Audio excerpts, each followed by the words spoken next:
Oh, if you thought that game day gauntlet was chaos, I got news for you people, we got more! Here in the Lone Star State as it takes center stage on UFL Coast to Coast. The 3-3 Dallas Talons coming to Austin looking to rebound after a tough loss to Minnesota, while the 5-1 hometown Austin Lone Stars return home determined to answer after falling to the undefeated New York Lightning. Two contenders, one state, one massive showdown, and it's all here on VFN. Welcome inside the broadcast booth, everybody, alongside UFL co-founder Cameron Irvine in the broadcast booth. My name is Eric Vinson. Pleased to have your company here for this one. And Cam, we talked about this, should be very exciting for both of these teams here, given the adjustments they made following their losses. Yeah, pulling double duty tonight, but happy to be here with you, Vincent, because these two teams are two teams that feel like they can win a championship this season. Austin and Dallas both coming off of losses last week. They're trying to rebound. Nobody wants a losing streak. Dallas will start off with the football. Cameron Duty, number 10, under center to start things off, and he'll go play action. Firing near sideline, and no one's home. That's going to be incomplete, bringing up second down, and we'll get a look at this very speedy Dallas Talons offense. Yeah, they are really bulking up on the speed on both sides of the ball, Eric, and that's what makes them so dangerous. But what also makes them so dangerous is they're kind of a little bit of a cornered animal. They're trying to put it all together. Jaden Swift had his best game of the season last week, but the passing game struggled. They just have not had that complete game just yet. Duty going to check down on 2nd and 10. Across the middle for 8 yards, bringing up a 3rd and 2. And to your point, Cam, you know, we saw that Swift had 184 yards on the ground, and still the Talons just could not come out with a win. Unbelievable. Yeah, because they couldn't get Minnesota's passing offense off the field. The top two completion records this season have come against Dallas. Going to be a carry here for Swift. Yeah, aforementioned running back. It's his first carry and the first down for the Talons. Austin at 5-1. They feel like they were every bit as good as New York last week in that game, Eric, that lived up to the hype. I mean, it was a phenomenal performance by both of those squads. But Theodore Blackman and this defense, I think, have a little bit to prove, as New York moved the ball pretty well on them last week. Get a look at that Lone Star defense here later on as Duty goes back to the air, has a target, and another first down. It is the speedy Neil Rivers with his first catch. Yeah, if you don't have speed on this team, you're cut, I think. I think all the linemen might be cut by the end of week 8 because they just can't cut it. But Neil Rivers over the middle, he is their top target this season. When they have struggled to get the ball outside the numbers, Neil Rivers has been there. 30 catches, 342 yards, and 2 touchdowns. Leads the team in all those categories outside of the TDs. At the double cut entendre on that comment as well. I love it. 1st and 10. Duty gonna find Lockley cutting across the middle. And he's another part of that offense that they're trying to get involved as we quickly get a look at the Austin Lone Stars defense. Austin leads the league in interceptions with 7. They employ this very unique 3-4 defensive look where those inside linebackers in the trenches really do a lot of their work. The Fowlers gave this defense a jolt, and this week they're looking at Javon Wiggins to step up in the slot. He's number 38. We'll keep an eye on him to see if he blows any coverages or makes some plays. A little delayed play action here on 2nd and 5. Another deep shot. Ooh. Incomplete. Jarred the football loose from Lockley, and it's 3rd and 5. Xander Fowler with a big hit, and that's impressive because he's 5'8", 178, hitting the 5'11", 214 Lockley from behind. That was vicious. 3rd and 5, outside of field goal range. Pressure coming, setting up the screen. Got to check it down, trying to find a little bit of space, and Jeff Wells is not going to get through the line to gain. In no man's land, the Talons are going to have to punt. That should have been a first down, but that is all Theodore Blackman making a tremendous play. 69 total tackles so far this season, and Jeff Wells has been arguably the best midseason acquisition in the league this year. He has been awesome for Dallas in just 4 games. He's got a rushing touchdown, and he also has 2 receiving touchdowns and 15 grabs. But that's just Blackman making a better play in the backfield. Sky-high punt here for the Talons, and a great play by the special teams unit to down it at the 1-yard line. The long way to go here for this Lone Stars offense to hit pay dirt. It's all about where you touch it, and right at the half-yard line. Beautifully done by Nathan McGee, who doesn't have speed as a top attribute for this team. Go figure. But able to sprint down there and get to about the half-yard line. And if Dallas could have scripted this any better, having Shy Ronnie's first possession start at the 1-yard line probably fits the bill. Ronnie going to hand things off to Woodstone to start the drive. It'll give him a little bit of breathing room, couple of yards will bring him second down. Mike Woodstone averaging 4.9 yards a carry. He's got 4 touchdowns this year, but this is a pass-focused offense. Shy Ronnie has been brilliant, along with Mike Churchill and Annie Beaverhausen. First pass for Ronnie, and he's going to get swallowed up in the end zone. That'll be a safety, and our first points on the board is a deuce. Josh Payne acquired this offseason, 6'3", 242. Mike Woodstone initially tried to pick up Payne, but Payne throws Ronnie down into the red paint. You can see Payne just hopping over Woodstone to make that play. That's a tremendous effort play by the linebacker of Dallas, and a good start for their defense, who has struggled in losses for Dallas to get off the field. Man, they could not have asked for a better start. Now they get the ball back, and they keep Austin's offense off the field. 2 plays, got them off the field with 2 points, and they get the ball back. And this is a sky-high punt off of the safety. Not a whole lot of room to return, but good starting field position from the 37-yard line for the Talons. And we got our first bingo number off the board here for all you D-gens out there paying attention. Wee woo. Deuce is off the board. You know, when I first took this assignment, I thought, I'm going to be here when the wee-woos are actually happening. I don't know how I'm going to be able to handle it. So you know what, Eric? I've just decided to embrace it for now and hate myself later. Attaboy. Handoff goes to Swift. Off tackle. Good spin move. And he's off to the races. One guy to beat. Another juke move inside. And a huge run for Jaden Swift. Oh, my Lord have mercy. Jaden Swift, that spin move was something special. Let's get another look at it right there. Oh, just shook off the defender. That was Malik Torrance, who was picked up a few weeks ago. But this is the kind of running that we expected to see out of Jaden Swift.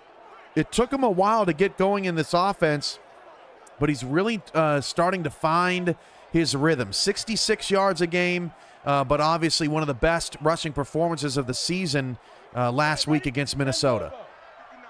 More busted ankles than a broken sidewalk on that play right there from Swift. Play action for Duty. He wants it all. He's going end zone. He's got it. Rashad Lockley for the touchdown. And that was part of the adjustments that Dallas wanted this week. They said, hey, listen, arm punts are punts. Let's give Lockley and Miles Savage opportunities deep down the field, and let's test that Austin defense. Dallas is doing everything they wanted to do coming into this game so far in the quarter, and it's very early. Sexy pylon cam there on Lockley. It's early, but Dallas is flawlessly executing their game plan adjustments this week, and the Talons are leaving Shy Ronnie speechless on the bench over there. We're going to get a booth review just to double check and make sure, but I mean, you mentioned it, Cam. That is the sexy pylon cam, and that showed one knee getting in, which is just as good as 2 feet, and that'll be a score for sure. He got 2 feet and the knee. Sometimes we like to review things here on VFN just so that we can see them again, and that one certainly was. What a beautiful stadium here in Texas. A nice day today in Austin, and the home crowd, who has been treated to just impressive football all season long, now has a little bit of nerves. Remember, this is the same team that scored 66 points on the Chicago Dragons, who are now 3-3. It's a long season, Eric, and everybody's going through it right now, and Austin's got to come up with some answers. We got some nail biting going on for sure here in Austin, the state capital, as we get more bingo numbers off the board. We woo. And, man, Lockley only getting 2 touchdowns. That's his 2nd touchdown on the season so far. Is absolutely criminal, but you hit the nail on the head, Cam. It certainly looks like the game plan adjustments for these Talons are working to perfection early on. Yeah, I mean, Lockley's got 19 catches in 6 games. That's just criminal. Lockley, arguably an MVP candidate from last season, is, one of the fastest, most agile, best receivers in the league. And he has to be more involved in the game plan if Dallas wants to reach their full potential. Now, if you're Austin, you're just getting started here. You had terrible field position on the opening drive. They just got to settle down. It's very early in this one, and don't feel the need to press. Yeah, that initial drive, definitely a flush it drive. Don't pay it any mind. Just go back to work. And Ronnie is back to it. He almost throws an interception right out the gate. Shy Ronnie here on a Mother's Day trying to connect deep down the field, and she's a little trigger happy there. An overthrow, a bouncing ball almost led to another turnover. Ronnie going to try and go with the wide receiver screen. Nothing doing on that one. Going to bring up 3rd and very long. By the way, happy Mother's Day to all the mothers out there. We appreciate you spending some time with us here on VFN. And Corin Foxworth, I mean, he's not going to have any of that on Mike Churchill. That's going to be a great matchup to watch one-on-one all day. Play action on 3rd and long. Completion out of bounds and a first down here for Lone Stars. Mika Friday, 6'8", 275, an absolute monster. And, Austin had a big tight end last season, and no one seemed to care. But Mika Friday comes in and has made an impact right away in the last few weeks for Austin, giving them an additional weapon, a big target when Beaverhausen and Churchill are heavily defended. 20 catches in 4 starts. Ronnie back to the air, pressure coming. She's going to find a target out into Dallas territory, and that is Nico Rightway, the 3rd wide receiver in the mix, who was a huge weapon last season, Cam. Kind of has taken a back seat to both Beaverhausen and, I'm blanking. And Churchill, yeah. And Churchill, thank you.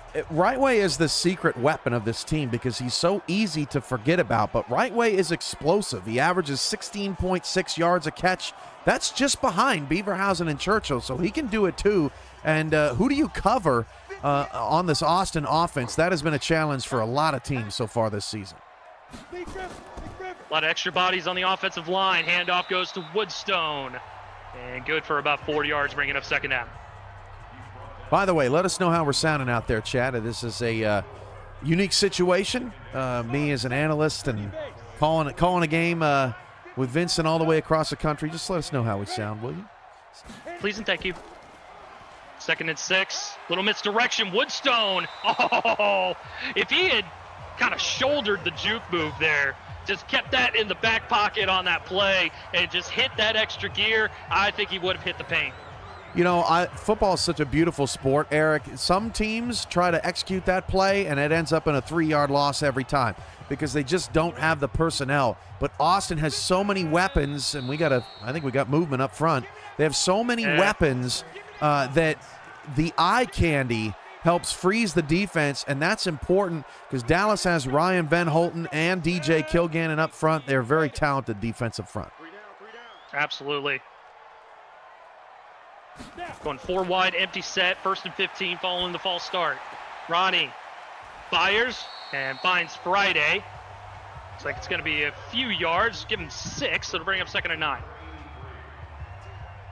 1-yard pickup as Austin continues to move down the field. I like the pace that Austin's working with here because they've slowed this down and slowed Austin's momentum or Dallas's momentum a little bit.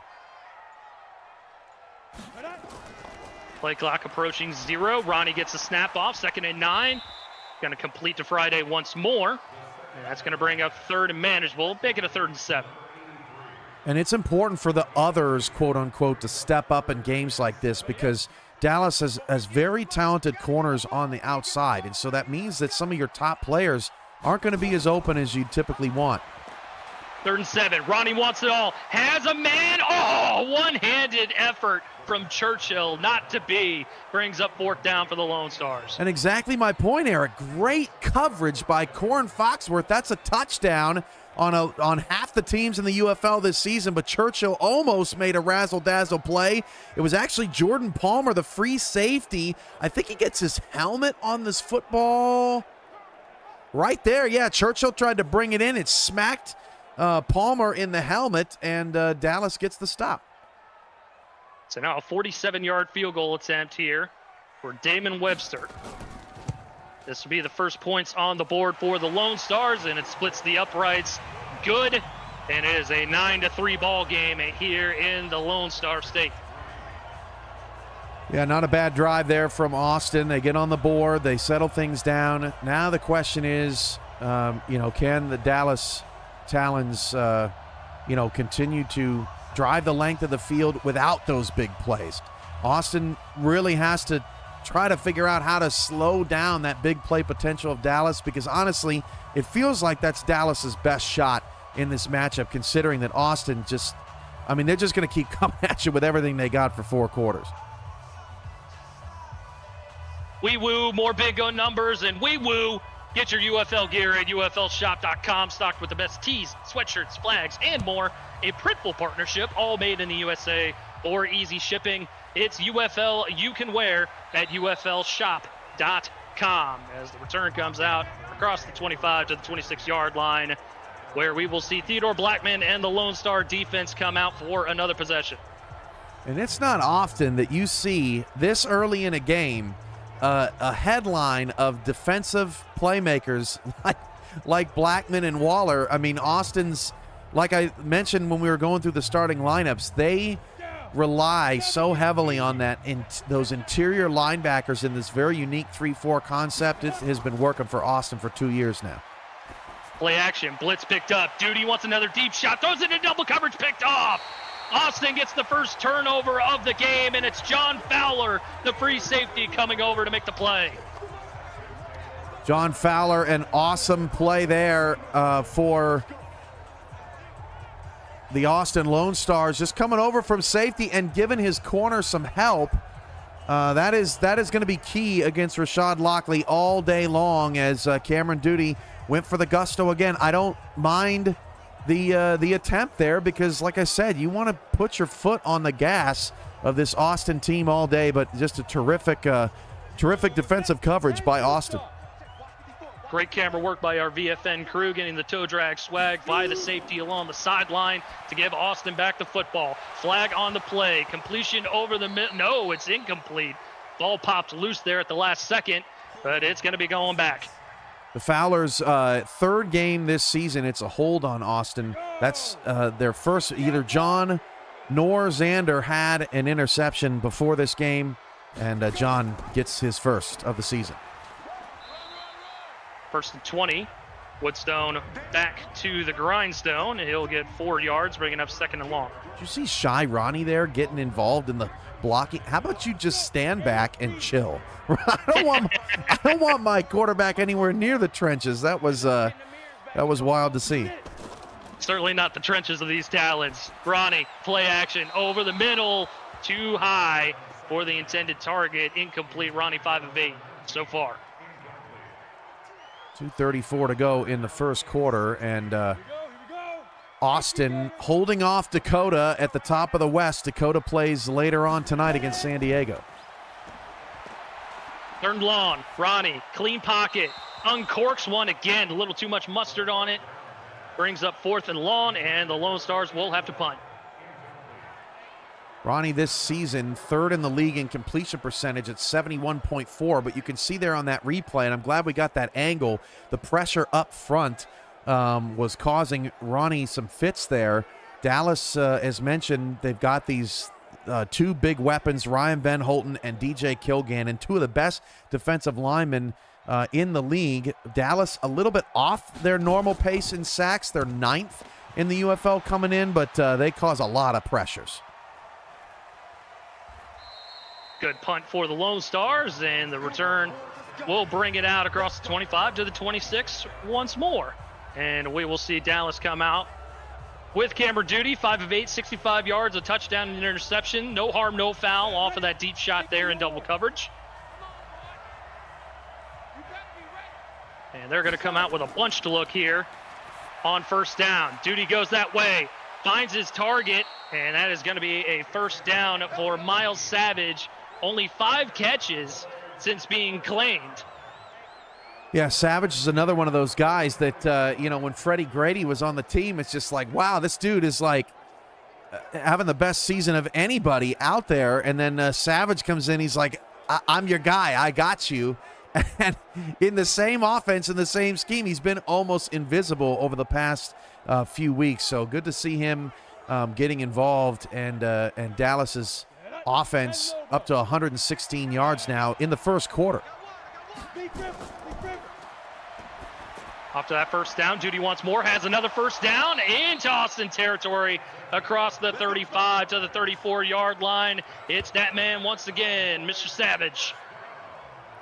2 catches, 40 yards so far, as Rivers kind of hoping to keep the defense away from that zone. You could see, look at Blackman just flying all over the field. He probably came from about 10 yards away to make that stop, but Neil Rivers on that stop route helped freeze the defense and give Savage some more space. Another first down, looking for another one, incomplete. One-on-one coverage. And once again, the diminutive Xander Fowler able to make a big play. Dude, I want to hear anybody whining about a 5'8" corner, because Xander Fowler is crushing Lockley a number of times tonight so far. Speaking of crush, Jaden Swift getting crushed on that play. Cash Cruz with the tackle, no gain. 3rd and long for the Talons. Yeah, and he's great too. We came over from Milwaukee and really gave this defense a jolt. The secondary for Austin last year was one of their weaker points in their one-and-done season in the playoffs. Duty throws. Oh, what a dime by Cameron Duty. And it's a first down to Jeff Wells, who runs wide receiver routes as well. Did you know? Eric, I thought it was picked. I thought he severely underthrew his intended target, and Jeff Wells comes out of nowhere and makes that play. Where did he come from? That is just tremendous. You do not see running backs in the UFL making those type of plays that deep down the field. This Dallas team is just unique. I mean, they all are, Eric, but Dallas has something special cooking right now. Here in the end of quarter number 1, Duty wants another score. He goes Lockley's way, and it's incomplete. Rashad Lockley going to need a flak jacket after quarter number 1. John Fowler. Dude, the Fowlers were sitting around their table with voodoo dolls of Rashad Lockley before the game, and they are just poking him with needles this entire first quarter. Last play of quarter number 1 is a run to Swift for a couple of yards. 3rd down upcoming as we kick off quarter number 2 here in the capital of Texas. 9-3 the score. Dallas on top of Austin. UFO Coast to Coast continues here on VFN. Eric Vincent alongside UFL co-founder Cameron Irvine here in the broadcast booth. 3rd and 8 for Cameron Duty. He wants to go end zone. Corner! Touchdown! Rashad Lockley, number 2. And Lockley says, look, you can hit me once, twice, 3. I don't care. I'm still going to burn you on this beautiful route to the back pylon. That was Xander Fowler in coverage again. And Dallas has to love what they are seeing right now out of this offense. 2 touchdowns for Rashad Lockley in the first half. He had 1 in the first 6 games. This is the team that Dallas hoped they would be, and that's what's so great about the UFL, Eric, because Dallas goes on a 3-game winning streak, but as you watch them, you can see this team is not necessarily performing where they want to be, right? They come off that loss to Minnesota. They got a big game on the road at 5-1 Austin. How are we going to do it? How do we make the best impact we possibly can? And then the adjustments happen. And I've seen it firsthand. They're not monumental changes. They're just emphasizing their star players. They're just trying to get them more involved. And so far, this Lockley-Xander Fowler matchup has been the best wide receiver corner matchup we've seen in the UFL this season. It's been awesome to watch. And much like the game of football collectively, Cam, you know, little adjustments are constantly being made week to week, day to day. It's never just an instant snap, fixed it, okay, we're all good. It takes time over the course of a season to really hit your stride if you are a good team. And right now, we're definitely seeing that here through one quarter and about 5 seconds or change for the Dallas Talons right now. I remember there was a moment in Dakota's season last season where they were coming off a loss. I think they were like 9-5, Eric, and the locker room's like, blow the playbook up, destroy the book. And I'm like, listen, I don't know if that's such a good idea. Maybe we should rethink this. They didn't destroy the playbook, and they went on. They won a championship. Crazy. Beaverhausen gets her first catch of the evening for 9 yards, bringing up 2nd and 1. Wee Woo, bingo numbers. Ronnie back to the air. 2nd and 1, almost throws the pick. Foxworth in coverage on Friday and could have had an easy reservation for 6. Wow, that was tight. Actually, if they would have gone up by 20 in the first half, that would have been a big problem. 3rd and short.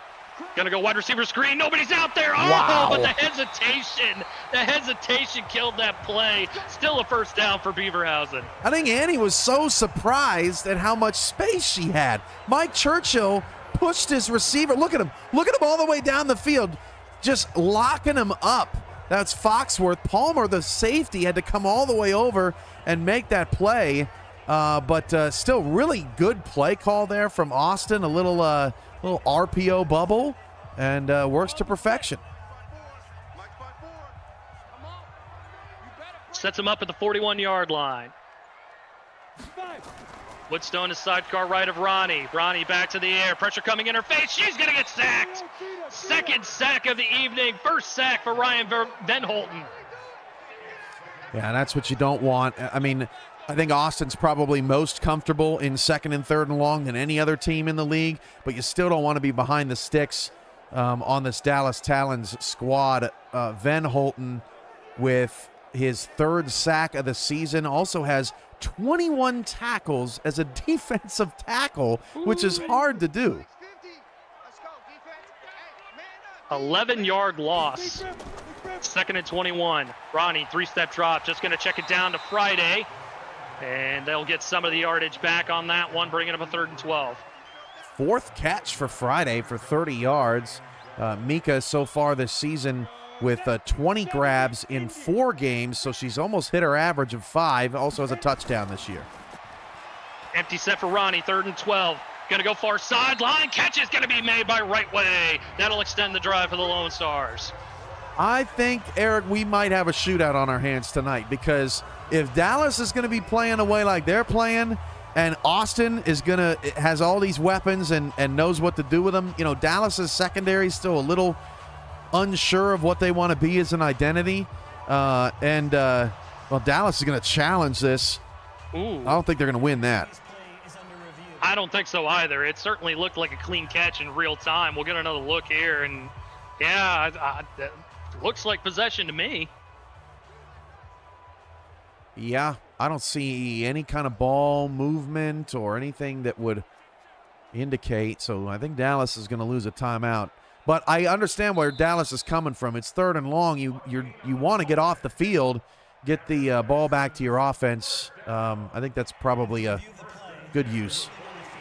Especially if they're feeling the same vibe that you are right now. If they're feeling like, okay, this is going to turn into basketball on grass, we need to take advantage of every opportunity that we can get here. And if the Zebras are seeing something that maybe I didn't quite see on that play and they want to give us a freebie, I'll take it. But it'll be a 1st down. Dallas loses their 1st time out. Ronnie back to the air. Good clean pocket. Going to check it down to Friday once more. But again, it's good for about 5 yards, bringing up 2nd down. Yeah, Mika's helping to keep Austin out of those 2nd and 3rd and long situations. Just such a weapon. 6'8", my goodness. Scotty Scruggs with the tackle, up to 3 tackles on the evening. 2nd and 5. Got to go back to the screen. Oh, Beaverhausen able to make a play after the defender tried to jump the route. 1st down. High risk, high reward. I saw Shy loaded up, and I thought, oh, my goodness. Don't throw that. Boy, Austin caught a break there. What a nice, good concentration by Annie. Woodstone back to the ground. Nothing doing.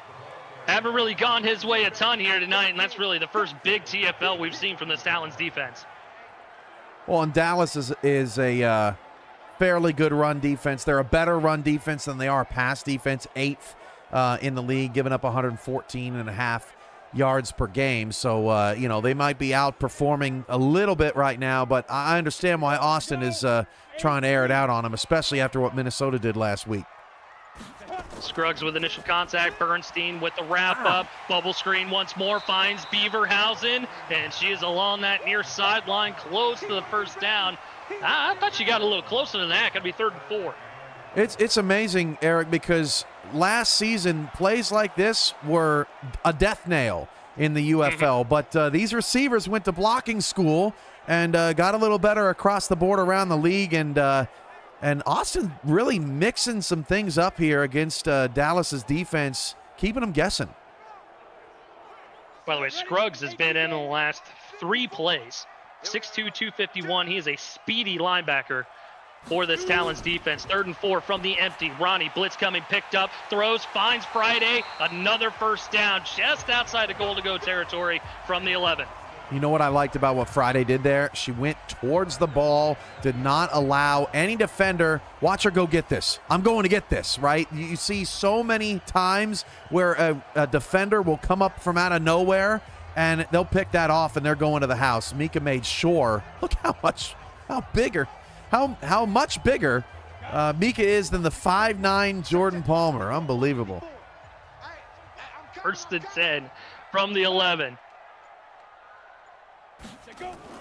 Ronnie sends right way in motion. Going to be a carry for Woodstone, trying to go off tackle. Once again, nothing doing. Bernstein in there on the stop, along with Ryan Venholden. And Scruggs was there too. These top players on this Dallas defense, they can play some ball. And there's a reason why this team won the East last year. But, Eric, they got even better this offseason. I mean, they picked up Jeff Wells and Josh Payne and Ezra Swift, Van Holten, Kilgan, and these are all new pieces. That's why it's an absolute travesty to see them sitting at 500 this deep in the season. Ronnie, 2nd and 12, throws, catch, right way, near the 5. In fact, they'll mark him down at the 5, bringing up a 3rd and 4. 3rd down and 4. This feels like Mika Friday territory or, a Churchill or Annie Beaverhausen dig route to the back of the end zone. Press coverage for the Talons, 3rd and 4. Ronnie, back of the end zone, no one home. Was looking the direction of Churchill, but I think he already ran out of bounds. It would have been illegal touching. Yeah, there it was right there, right? Churchill running that back line, and just another misfire from Shy. I'm not sure if Mike ran it out of bounds or not, but Austin has to settle again. Dallas has to feel good about their bend, don't break defense. Chip shot field goal from 22 yards is up and good for Austin, making it a 2-possession game, 16-6, as we get more bingo numbers up on the screen. Wee woo! And chat, we're rounding towards the halfway point of the season. Tomorrow night, it's the St. Louis Rivermen squaring off against the Chicago Wildcats in a Great East rivalry. Week 8 kicks off Sunday with St. Louis and Phoenix. It's all right here on the Virtual Football Network. That's my fault, Eric. Chicago Dragons. They both wear the light blue. Sometimes it confuses even the guy that's running the whole thing. As soon as the name came out of my mouth, I was like, nope, that's not right. It was too late, though. It was too late.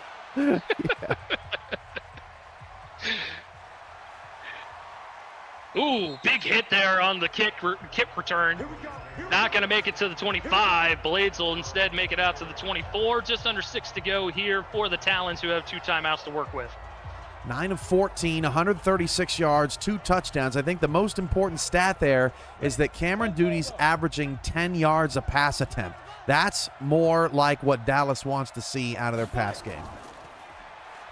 They're going to start off with a Jaden Swift carry right up the middle. Great blocking from the offensive line, and he'll get close to a first down. It'll be just shy, 2nd down.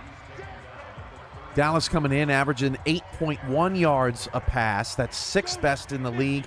Austin, number 1, 9.9 yards an attempt. Second and inches. Duty wants to go to the air. Has an open target in the middle of the field, out across midfield, and it'll be a first down to the 47-yard line of Austin as he finds Craig Branch, the backup tight end. That's frustrating for Austin's defense. I mean, you got Rashad Lockley and Miles Savage and Neil Rivers and Jaden Swift to contend to, and then the second tight end on the roster gets that wide open. Frustrating moment there as Torrance and Blackman are there on the stop. Which, by the way, that backup tight end, he's got some good wheels. He can turn on the jets, and he can make spectacular catches at a moment's notice, as Jaden Swift almost broke that one right there. Going to bring up second down. With 4.5 to go in the first half, Austin's going to feel pretty good if they can get at least a half a stop with where they're at, considering the hole they dug themselves down 9-0. Going to keep Swift on the ground. Check that. That's Jeff Wells getting into the action. His first carry will end up being a first down for the Dallas Talons. If I'm Austin, I might be bringing, well, I don't know. You got to watch Lockley. I wouldn't bring too much pressure. He is up towards the top of your screen. Duty, play action, middle, catch. Guess who? Rashad Lockley.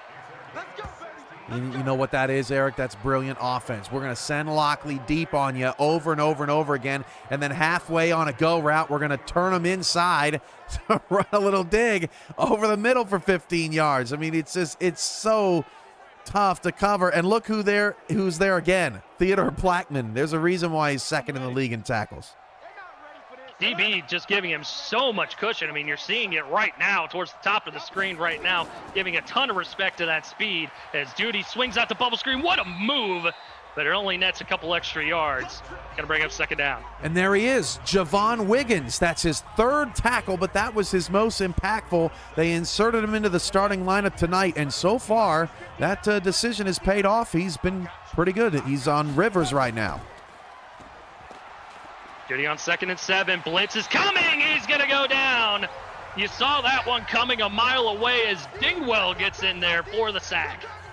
And, you know, I'm not let's take a look. Rivers is being defended by 38 Wiggins. Where is Duty looking for the ball? Oh, man, I don't know. I think he had Rivers on a post route over the middle, Eric, and Cameron Duty just a little trigger shy. Oh, you see, he tried to look over Lockley's direction. It was too late. He had hit it just before the safety. He might have had Neil Rivers. Not to be. 2-minute warning here in Austin as the Lone Stars are trying to force the Talons off the field, down by 10. UFL Coast to Coast continues with a 3rd and 14. Cameron Duty throws in. It's going to be complete and a first down. Rashad Lockley dragging bodies. Lockley's 5 for 84, gets that 1st and goal down to the 5-yard line, and now they're starting to involve him in a lot of different ways. This is the breakout game that they needed from Lockley in the biggest of spots here against their in-state rival. Huge play from number 1 to get them into a goal-to-go situation. Now out come the Big Hefties. 1st and goal from the 5. Duty wants to throw. He's going to check it out to the tight end, and that is going to get him close, but mark him down at about the 2.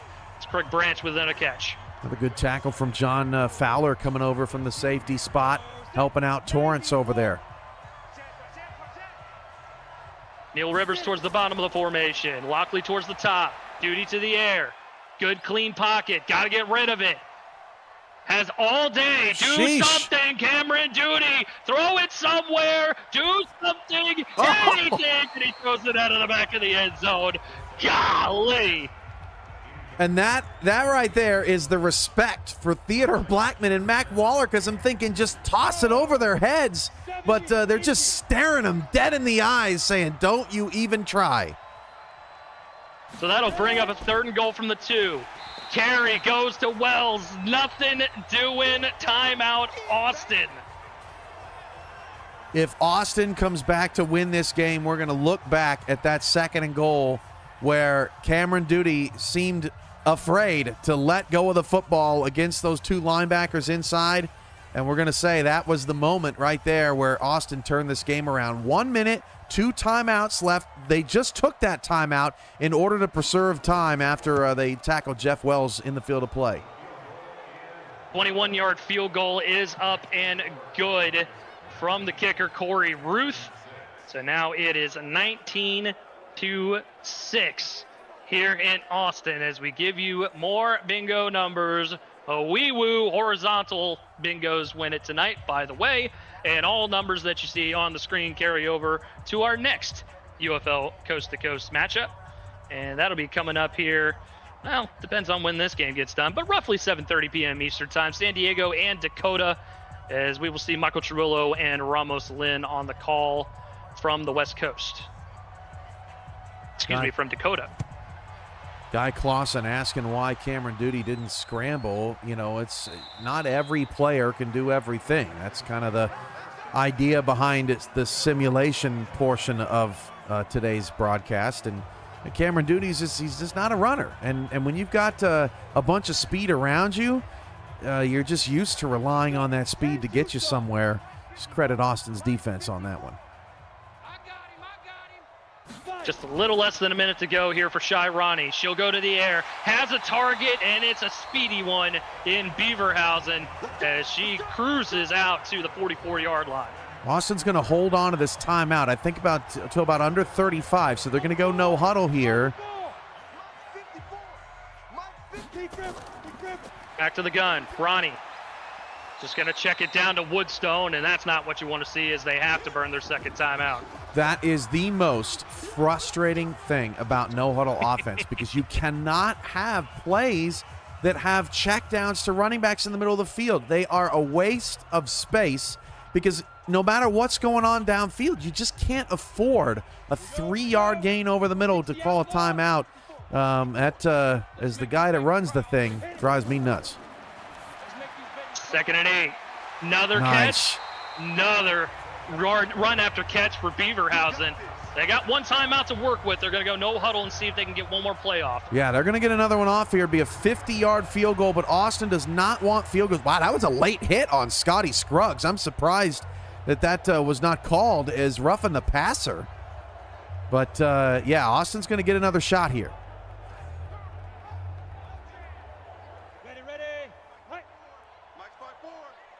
Under 15, 12 on the clock now. 1st and 10. Ronnie, 7-step drop. Blitz coming. Throws near sideline. Tackled inbounds. They're going to have to call a timeout from the 28-yard line. That'll make it a 45-yard field goal.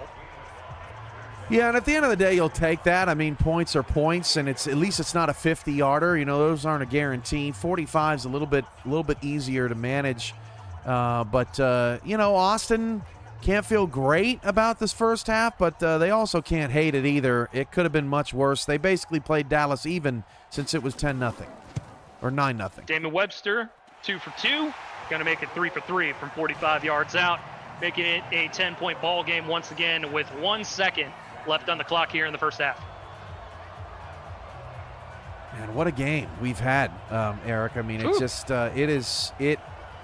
it doesn't feel like a 3-3 versus a 5-1. It feels like Dallas is getting hot at the right time, and Austin has been caught a little flat-footed. They haven't played a bad game, but trying to figure out how to contain Lockley with a defense that by and large has not played Lockley before. Fowler, John and Xander were not on this team last season. Malik Torrance was not on this team. Cash Cruz was not on this team. So this is a secondary.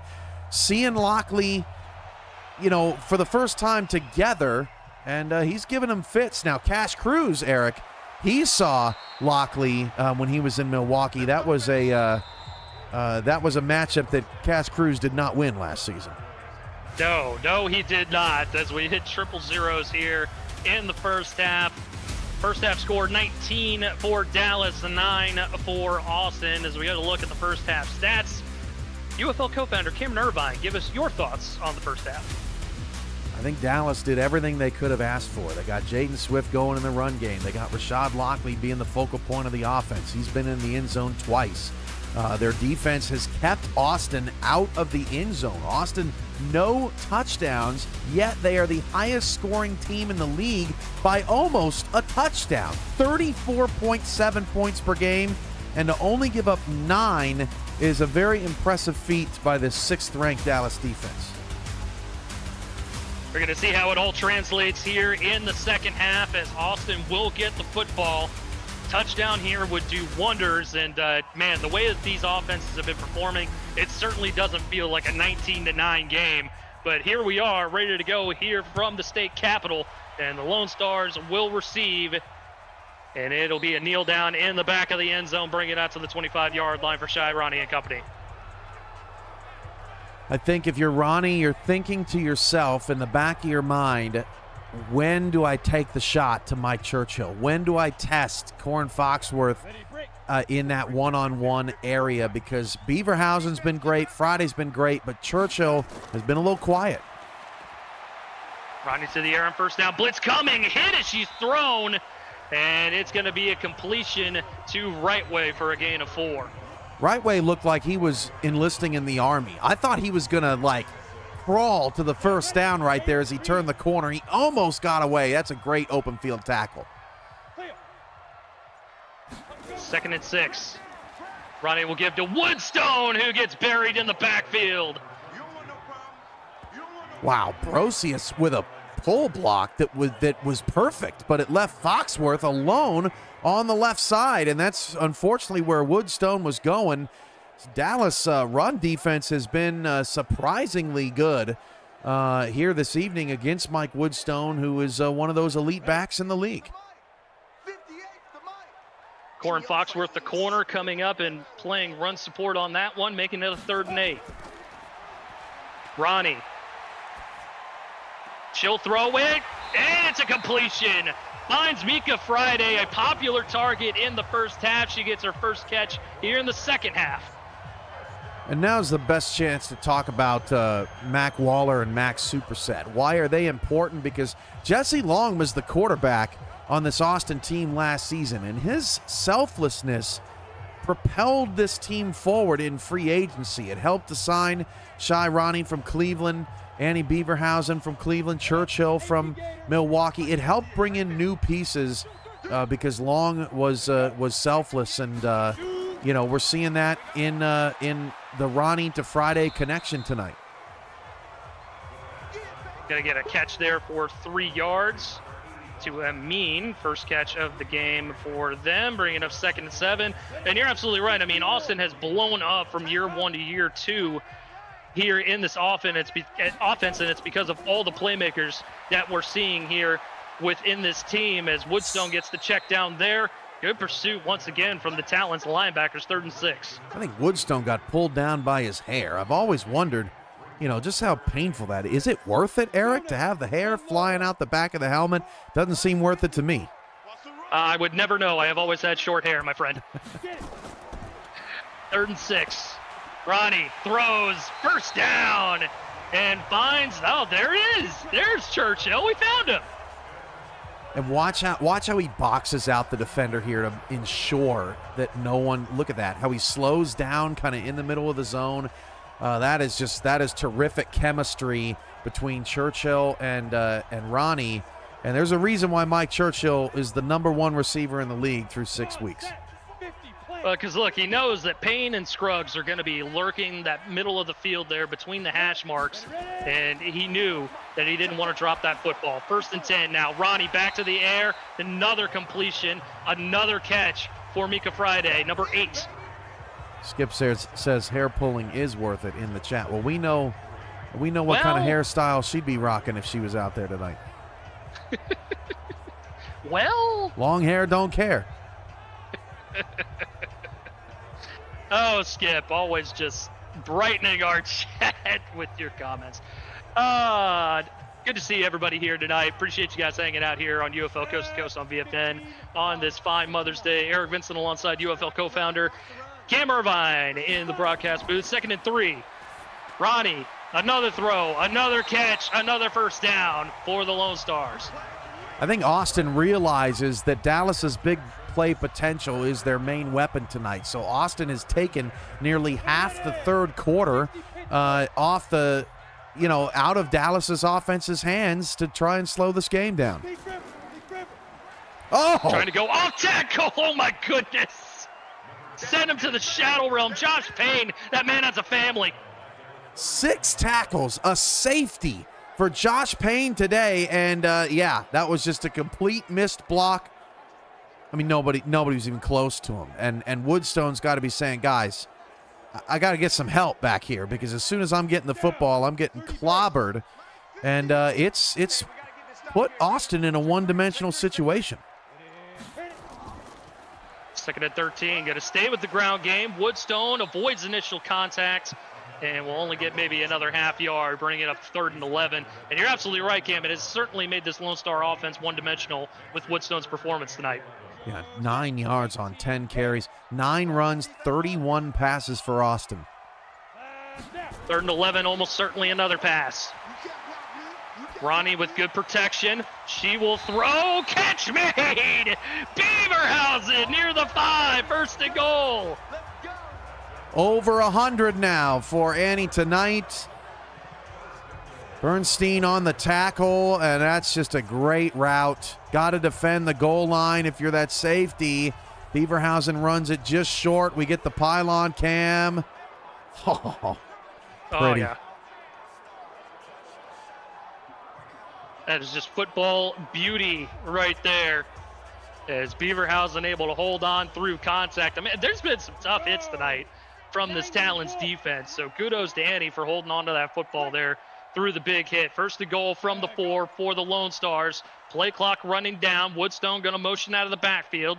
Can they get the play off? No, they can't. That is a tough spot for that. Back to the 9. It'll give Ronnie a little bit more breathing room, but it also, takes Woodstone a little bit further away from the end zone, too, because you would have liked to get the run game going down inside. Look at the coach all upset about it. Maybe he wanted a play clock reset and didn't get it. They'll back him up 5, set him up from the 9, still 1st and goal.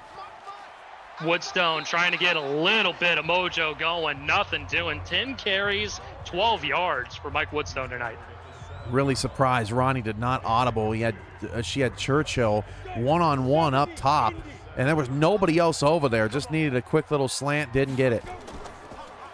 Heavy set look. Ronnie rolls out on play action, throws middle of the end zone, catch made. Mike Churchill for the score. All right, so Lockley's got 2, and Churchill's got 1. That's exactly what you want out of in a primetime spot. And we get the 7 off the board in the unconventional way on the bingo cards. But boy, did Austin need that. That drive goes 7 minutes and 1 second, keeping Dallas's offense on the bench. 1916, a 13-play, 80-yard drive. That was a thing of beauty from Austin. And if you want to be a championship caliber team, you need drives like that to end in 6. And we talked about how a touchdown would do wonders for this Austin team coming out of the locker room to start the second half. It means even more that they were able to take 7 minutes of football away from this Dallas Talons offense with how they have played here tonight. By the way, Ronnie just absolutely lighting the world on fire this season. 21 touchdowns now to only 2 interceptions. Absolutely unreal.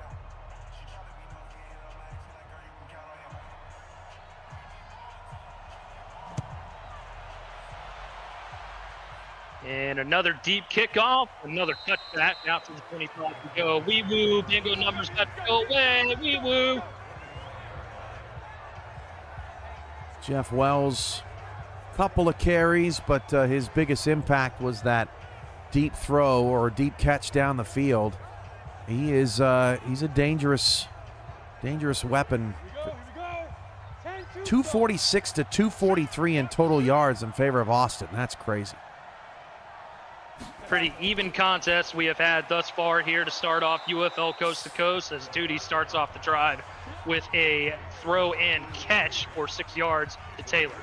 Isaiah Taylor banged his head on the grass. It made me cringe. These Austin players are just hitting hard out there.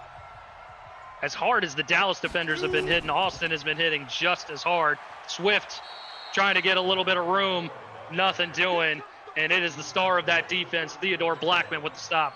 And the fact that they have limited, as Blackman credited with his second solo tackle, the fact that they have limited Swift to just 7 carries is a testament to Austin trying to slow this game down, keep him off the field. Carry on 3rd and 1, going to be a first down, and that'll go to Wells, who increases his rushing total to 7 tonight. Jesse with the super chat. I'm gonna let you read that one. $5 super chat for Jesse Fritz. One more wee woo, Eric, and I am reporting it to the commissioner. Well, good news, we don't have a commissioner in this league, so I'm off the hook. That's very true. Got him on a oh gosh! Oh! Wells able to cover that one up, a near disaster. And we got to check on Cameron Duty to make sure that he still has all of his extremities after that. Look at him. He was wobbly. Oh. Duty a little woozy after this play. Petrovich, wow. I mean, unleashes on Cameron Duty. That, if I'm Dallas, I'm handing the ball off right now because Cameron Duty's got to get his mind right. The UFL all-name team, Chase Petroyevich with the strip sack there. And Swift able to get maybe a couple of yards back after that big loss, 3rd and 18. Petroyevich unclaimed, and why not, right? Just keep the name. Awesome name. 3rd long, of course, going empty here for Duty. Blitz coming. He has no choice but to check that one down to Neil Rivers. And that is going to be a 4th and a very, very long. Only 2 catches for Neil Rivers tonight. And that's the type of stuff that if you're a Dallas fan, I mean, that just ticks you off because you got all these great weapons. It's 3rd and long. Let it rip. And Neil Rivers is running kind of a casual route to the sideline. I mean, it almost looked like he was already headed to the bench. That whole drive blown up by Petroyevich. And don't look now, but Austin is owning the 3rd quarter. What a punt. Big punt here, and all for nothing as it bounces into the red end zone here. Austin out to the 20-yard line it goes for the touchback. 1st and 10 now. Fresh set of downs for Austin. Went 13 plays, 80 yards, over 7 minutes off the clock for their initial drive here to start the second half. What else do they have in store for us here? Down by 3.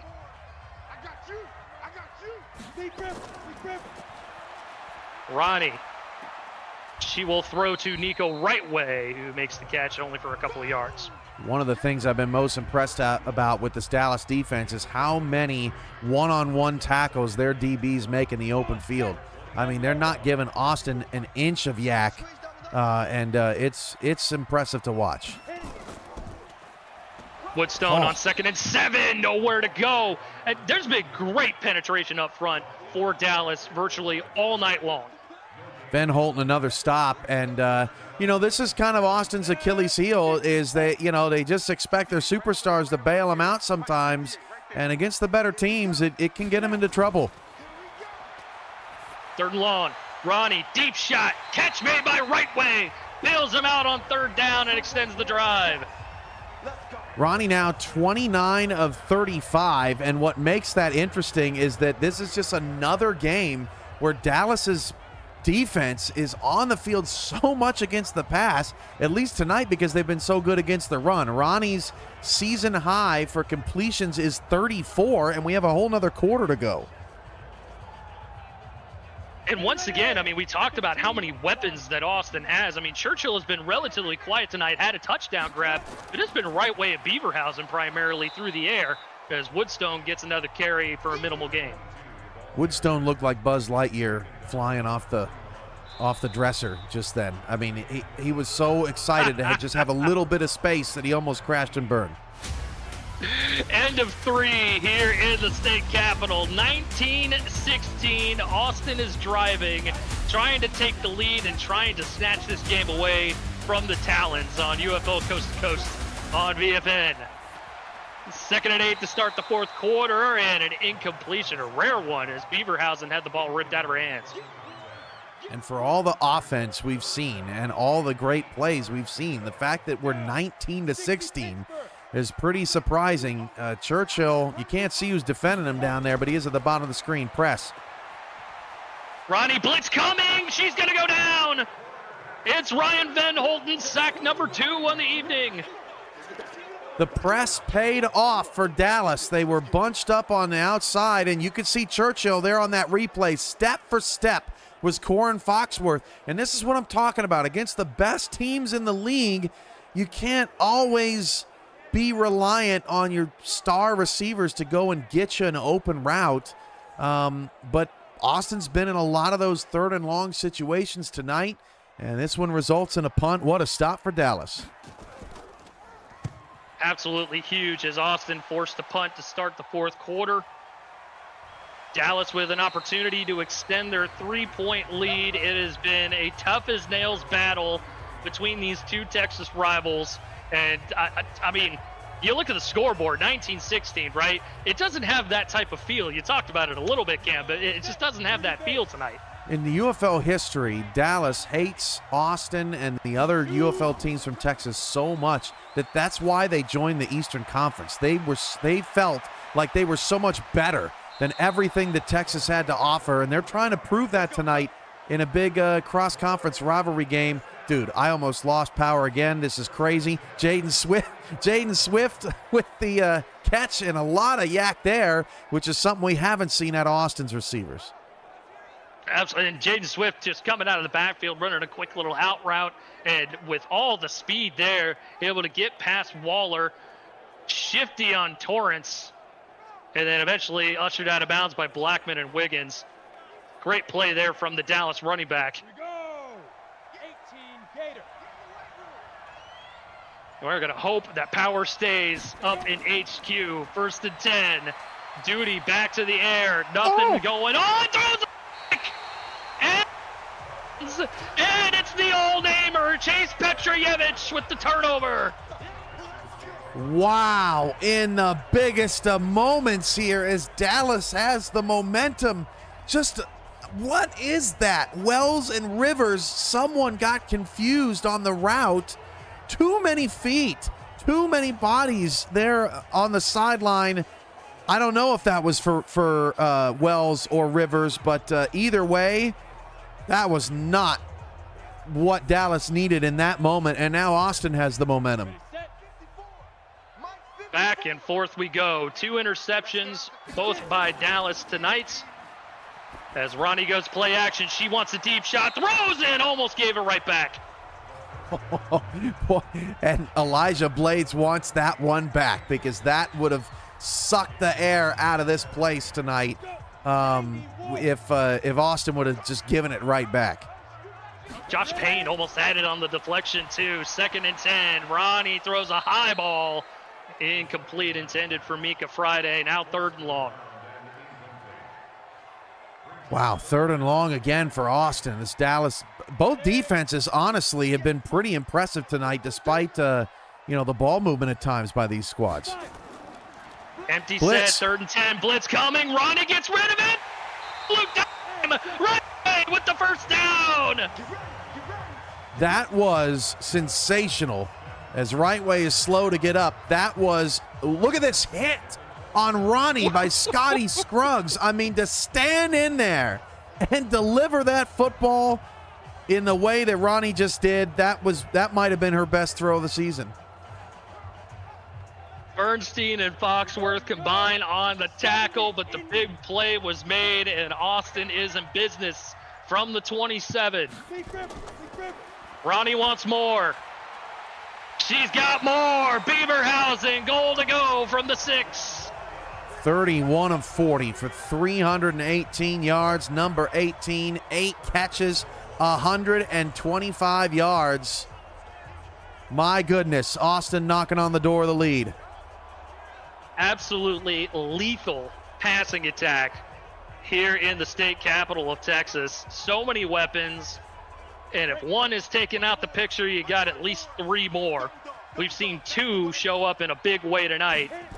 And Friday Beaverhausen, well, number 3 in right way, and there's number 3. Beaverhausen with her first touchdown of the night. And that's her 9th grab. That is the 5th most receptions in a game of any player this season. Annie Beaverhausen in the end zone. Austin has the lead, which is remarkable considering that they were down 9-0. They were down 19-9 at the break. Now they've scored 13 unanswered points with 9:25 to go, and this building's the loudest it's been all night. Make it 14 off the extra point as they take a 4-point lead with 9:25 to go here in regulation. Dallas with an opportunity to respond after giving up the interception that turned into the score. And chat, we know following the UFL action every weekend can be daunting. The best place to catch anything you missed is UFL highlights every week on VFN, giving each and every game the highlight recap you deserve. Catch the UFL highlights on the Virtual Football Network. More bingo numbers. I won't bore you with the wee-woos. You heard them enough. Wow, even Vincent's tired of the wee-woos. You heard them enough. Chat went bonkers with the wee-woos. We got enough. Is that the 6-7 thing? Now it's not cool anymore because the chat did it? Oh, no. See, I love the chat, okay? I feed off the chat. Anything the chat wants to give me, I will amplify tenfold. But if I'm seeing a whole bunch of spammies of wee-woos, I gotta draw a line somewhere. Okay, fair enough. You're in charge, my friend. This is where great broadcasting comes into play. 1st and 10. Duty from the gun. Throws and finds Rivers, but he dropped it. Absolutely unreal. He couldn't come down with that. And guess who was there? Javon Wiggins, the strong safety, elevated to the slot corner position, making another play on Neil Rivers. He's essentially taken him out of this game. 2nd down. Duty steps up, doesn't like it, gonna check it down, and that's Wells staying and getting a ton of extra yards. It's gonna be 3rd and short. That was the best 8-yard play of the season. I thought that was dead to rights. I don't know how Wells kept his feet in bounds. That was so impressive.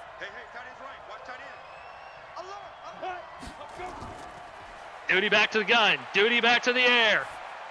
Still doesn't like anything downfield. This time Austin has it covered. Man, oh man, what an individual tackle on that play. And it's going to be 4th down. Xander Fowler, all 5'8" of them. Ripping Wells down just after he made that tremendous play. This Dallas team has got to be thinking to themselves, what happened? I feel like the Dallas offense has barely been on the field in the second half, and the camera duty interception, didn't help matters either. What a terrific turnaround for Austin. Look at this. Oh, what a beauty. Oh, the backspin on that one brought out the 52 degree, and it bounced back a good 8 yards. But still a good punt. It's inside the 20. We'll take that if you're a punter. Mike Woodstone will not take these numbers tonight. He needs to flush this game in a big way, but Dallas's defense has been tough. Well, and that's the problem right now. If you're Austin, you want to try to run some clock, but the run defense has been so good, you almost trust Ronnie Moore. Woodstone. Oh, off the football, and Dallas has a turnover in the red zone. Oh, man. Now he definitely wants to burn the tape, Eric, because I didn't have a fumble on my bingo card. What a rip from Palmer. That is Jordan Palmer, the free safety, coming up and absolutely tearing the football out of Mike Woodstone's hands. That is unreal. Justin Barnett, the defensive tackle, scooping it up. The first turnover of the night for Austin, and the roller coaster continues here on Coast to Coast. All right, Dallas, your play. Red zone opportunity, 1st and 10. Going to the ground with Swift, nothing doing.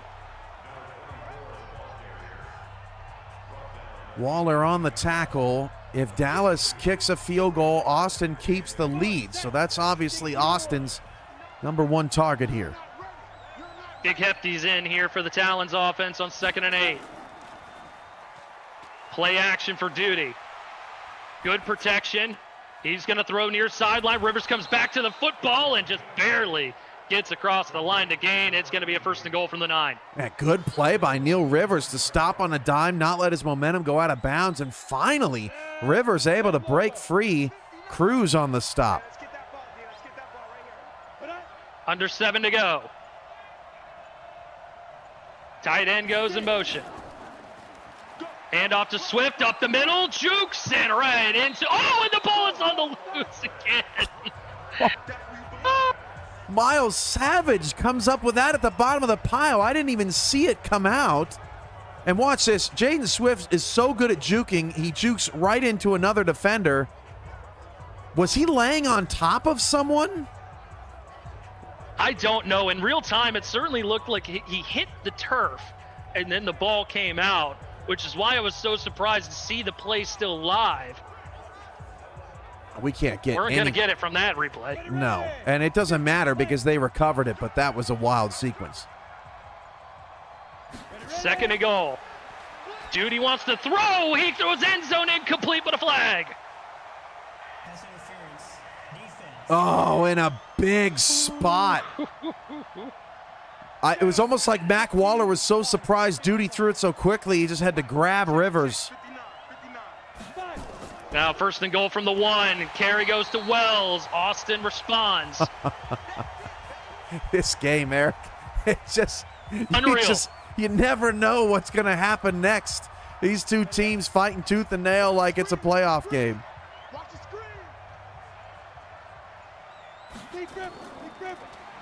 Pitch out. Swift, end zone, touchdown, Talons as they retake the lead. Man, what a great play call. Off the edge. Flip it out to Jaden. Let him use his speed. He is so fast. You know, he looks bigger than he is. 6 foot 228. It's just muscle. It's just pure muscle out of Jaden Swift. And he comes over and does a little dance for all the moms out there. Get down tonight, Jaden Swift. And man, what a roller coaster ride here on UFL Coast to Coast. I know if I am sweating in the broadcast booth, I can only imagine what these coaching staffs are experiencing right now, as the extra point is good. 3-point ball game for the Talons with 5:38 to go here in regulation. More bingo numbers off the board. Hopefully they are being good to you on this fine Mother's Day. And you know, Eric, that we saw Ronnie that's the second time we've seen Ronnie on the bench just kind of in her head, frustrated, just being upset. That's what happens when you're a team that goes out, puts up 66 in week 1. You become instant contenders. Everybody's gunning for you. You get to 5-0. You feel untouchable. And then you got New York last week, who just edges you out, and now you feel like it might happen again with Dallas. Austin does not want to let this early season momentum slip away, and despite, some great performances like from Beaverhausen tonight, that's exactly what they're facing right now with 5:38 to go. Andy has been electric. 9 catches, 131 yards, and a touchdown. Fantastic work, and fantastic work from the head lady in charge, Shy Ronnie, as she goes back to the air on 1st down.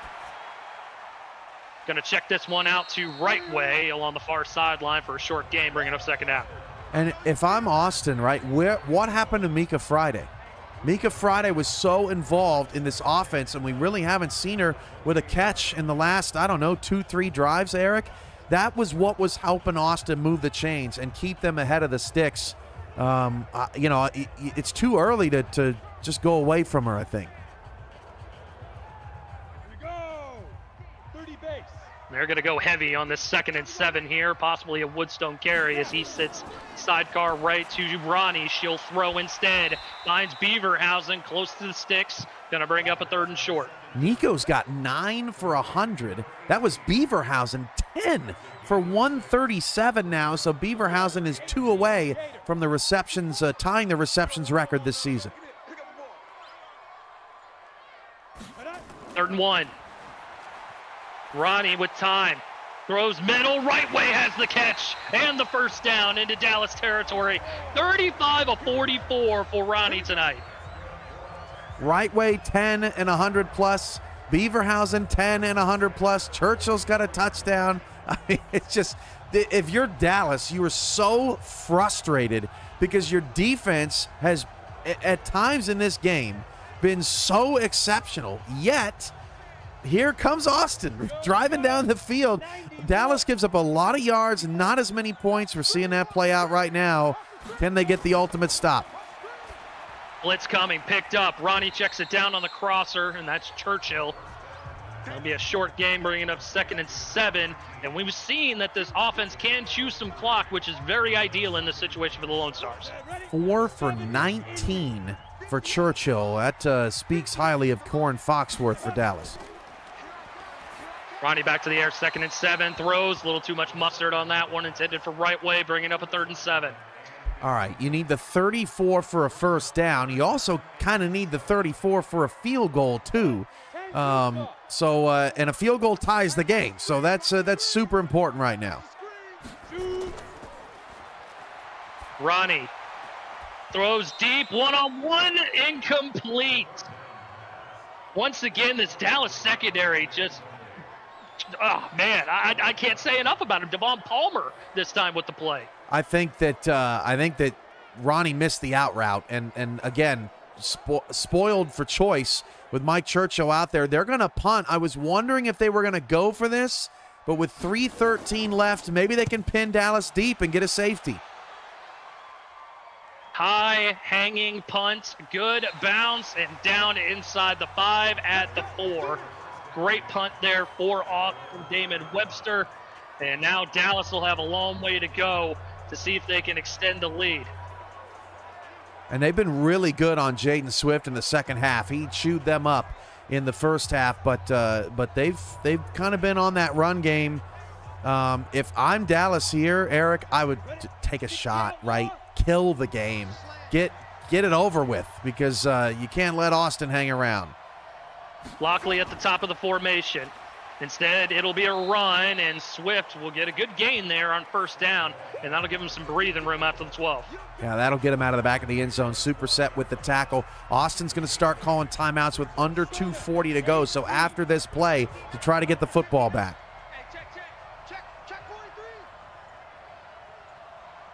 The anticipated Dallas run once more. You'll get it right here. Swift with the first down carry out across the 20, and a timeout called by Austin. Yeah, now the Lone Stars are up against it, and that's the risk you take, punting the football when you did. That's something to ponder after this if Austin's defense can't get off the field. Still an opportunity with 2 timeouts and the 2-minute warning to stop the clock. Another carry. Juke move there by Wells, I believe, and another timeout for Austin. Yeah, the idea is to get the ball back with 2 minutes to go. No timeouts, but, at least you still, have plenty of time to work it down the field, and you only need a field goal to tie the game.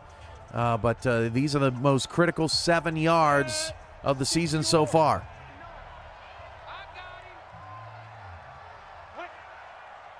Heavy look here for the Talons.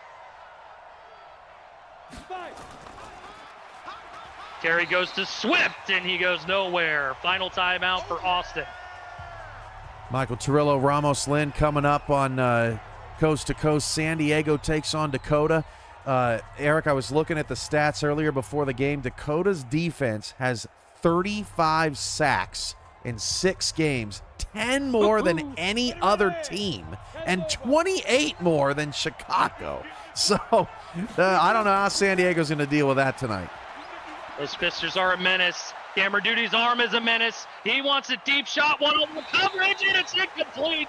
Pass was broken up. It's your boy right there, Cameron Irvine, Javon Wiggins. And I think it was Cash Cruz back there. Let's see. But I don't hate this play call for Dallas because, Cruz swatted it away. Look at this again. This is a fly swatter right here. Savage has this catch. Look at him punch his stomach. Wow. That was tremendous by Cash Cruz. But if you're Dallas and you complete that pass, maybe Austin gets one extra play here, but maybe not. I don't think they're going to.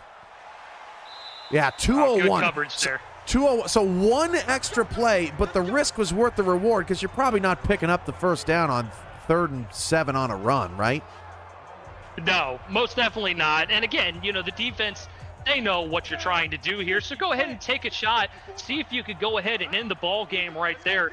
The reward way outweighs the risk in that situation, as Ron is going to check this one down to get us to the 2-minute warning here in Austin. What a game it has been to kick off UFL Coast to Coast, and we are not done yet. Dallas up by 3, Austin no timeouts. Can they win it here in the opening game tonight on VFN? Ronnie on 2nd and 5. Again wants to check it down. Woodstone gets tackled inbounds. The no-huddle checkdowns, the bane of my existence, Eric. I know you love them. It's so frustrating because Ronnie's just got to give our receivers a chance here on 3rd and 8. Ronnie 7-step drop, steps up in the pocket collapsing. Ronnie's going to get rid of it. He gets sacked. Josh Payne with his 2nd sack of the evening for forever. And I hate to do this, Eric, but this might be Mike Woodstone's worst game of his career. He missed the blitz pickup. He was in trap. Here we go, 4th and 18. 4th and 18. Ronnie's got to have it. Gets rid of it the last second, and it's way out of bounds. Unbelievable. Incomplete. Dallas is going to move to 4 and 3. Absolutely unreal, and a terrible 2-minute offense for Austin to try and tie this thing up. And that's something they're going to have to look at. But at the same time, look at the pressure. Look at jumping into Ronnie's face. No one can honestly complete that pass. And look at Foxworth. Look how he pushed Churchill out of bounds beyond the boundaries as Churchill was trying to run a route up the field. Corin Foxworth is, he might be my player of the game because he held Austin's top receiver, the best receiver in the league, to 19 yards on 4 catches. Maybe he got a 5th one along the way, but Dallas is going to come out with a huge road win and make things very interesting out east. And now Dakota has a chance to retake the top spot in the West tonight with a win. And against their in-state rival in the Austin Lone Stars. And Corin Foxworth, by the way, people, still unclaimed. He is one of the best corners in this league, and he remains unclaimed. Be sure to check him out at UFL.football. Go ahead and claim him. Dallas could use another weapon out there on this speedy defense.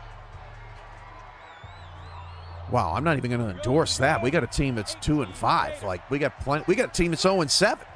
Why aren't we endorsing? Go help them out. What a great win by the Dallas Talons tonight. That was gutsy. And it was the forced fumble on Mike Woodstone. Dude, Woodstone, you just got to shake it off, man. Flush it. You just got to shake it off because we know that Woodstone is so much better than that. Josh Payne set the tone with the safety. Woodstone, just a terrible night for Austin, and they tried their best, but wow, Dallas, they're a great team, and they came out with a vengeance in the first quarter, Eric. They attacked. Austin was flat-footed, and ultimately the Lone Stars were never able to recover. As we get a look at the final post-game stats here, tons of passing yards for these Lone Stars, but in the end, it was just short. Shirani can do nothing but shake her head as Austin has lost 2 in a row, bringing them to 5 and 2. Dallas, meanwhile, moving up the standings and going to 4 and 3. Man, oh man, what a roller coaster ride it was here to start things off on UFL Coast to Coast. Coming up here in just a matter of moments, we will send you off to Dakota. Michael Chirillo and Ramos Lim will have the call for San Diego and Dakota. Like I said, coming up in just mere moments. On behalf of UFL co-founder Cameron Irvine, my name is Eric Vinston. As always, if you had half as much fun as we did, we had twice as much fun as you. Be sure to check out our great league at UFL.football and stay tuned. Same bat time, same bat channel for more UFL coast-to-coast action. Keep it right here. Don't go anywhere.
As far as the UFL is concerned, Sioux Falls, South Dakota is the crown jewel of the Great Plains. The reigning UFL champions and off to a hot, rockin' start here in 2026. A 5-1 record, and with a win tonight would take sole possession of first place in the UFL's Great West Conference with Austin's loss earlier today. The San Diego Wildcats have revenge on the mind after getting thumped by Dakota in last year's playoffs on the way to the Rhinos' inaugural championship. It's a warm and windy night in the Midwest as the Dakota Rhinos take on the San Diego Wildcats in primetime here on the Virtual Football Network. Hello and a very warm welcome. My name is Michael Cervello. Happy to have your company. Ramos Lynn joins me in the broadcast booth tonight for what we're hoping is a very competitive game, because if San Diego's record is only 2-4, that does not explain the amount of wildly close football they've played this season. Yeah, no, they've been a very, very competitive football team, and I think it's going to be a matter of the trenches, right? I mean, I think they have to run the ball efficiently, and if they can protect the quarterback, they have a chance here on the road.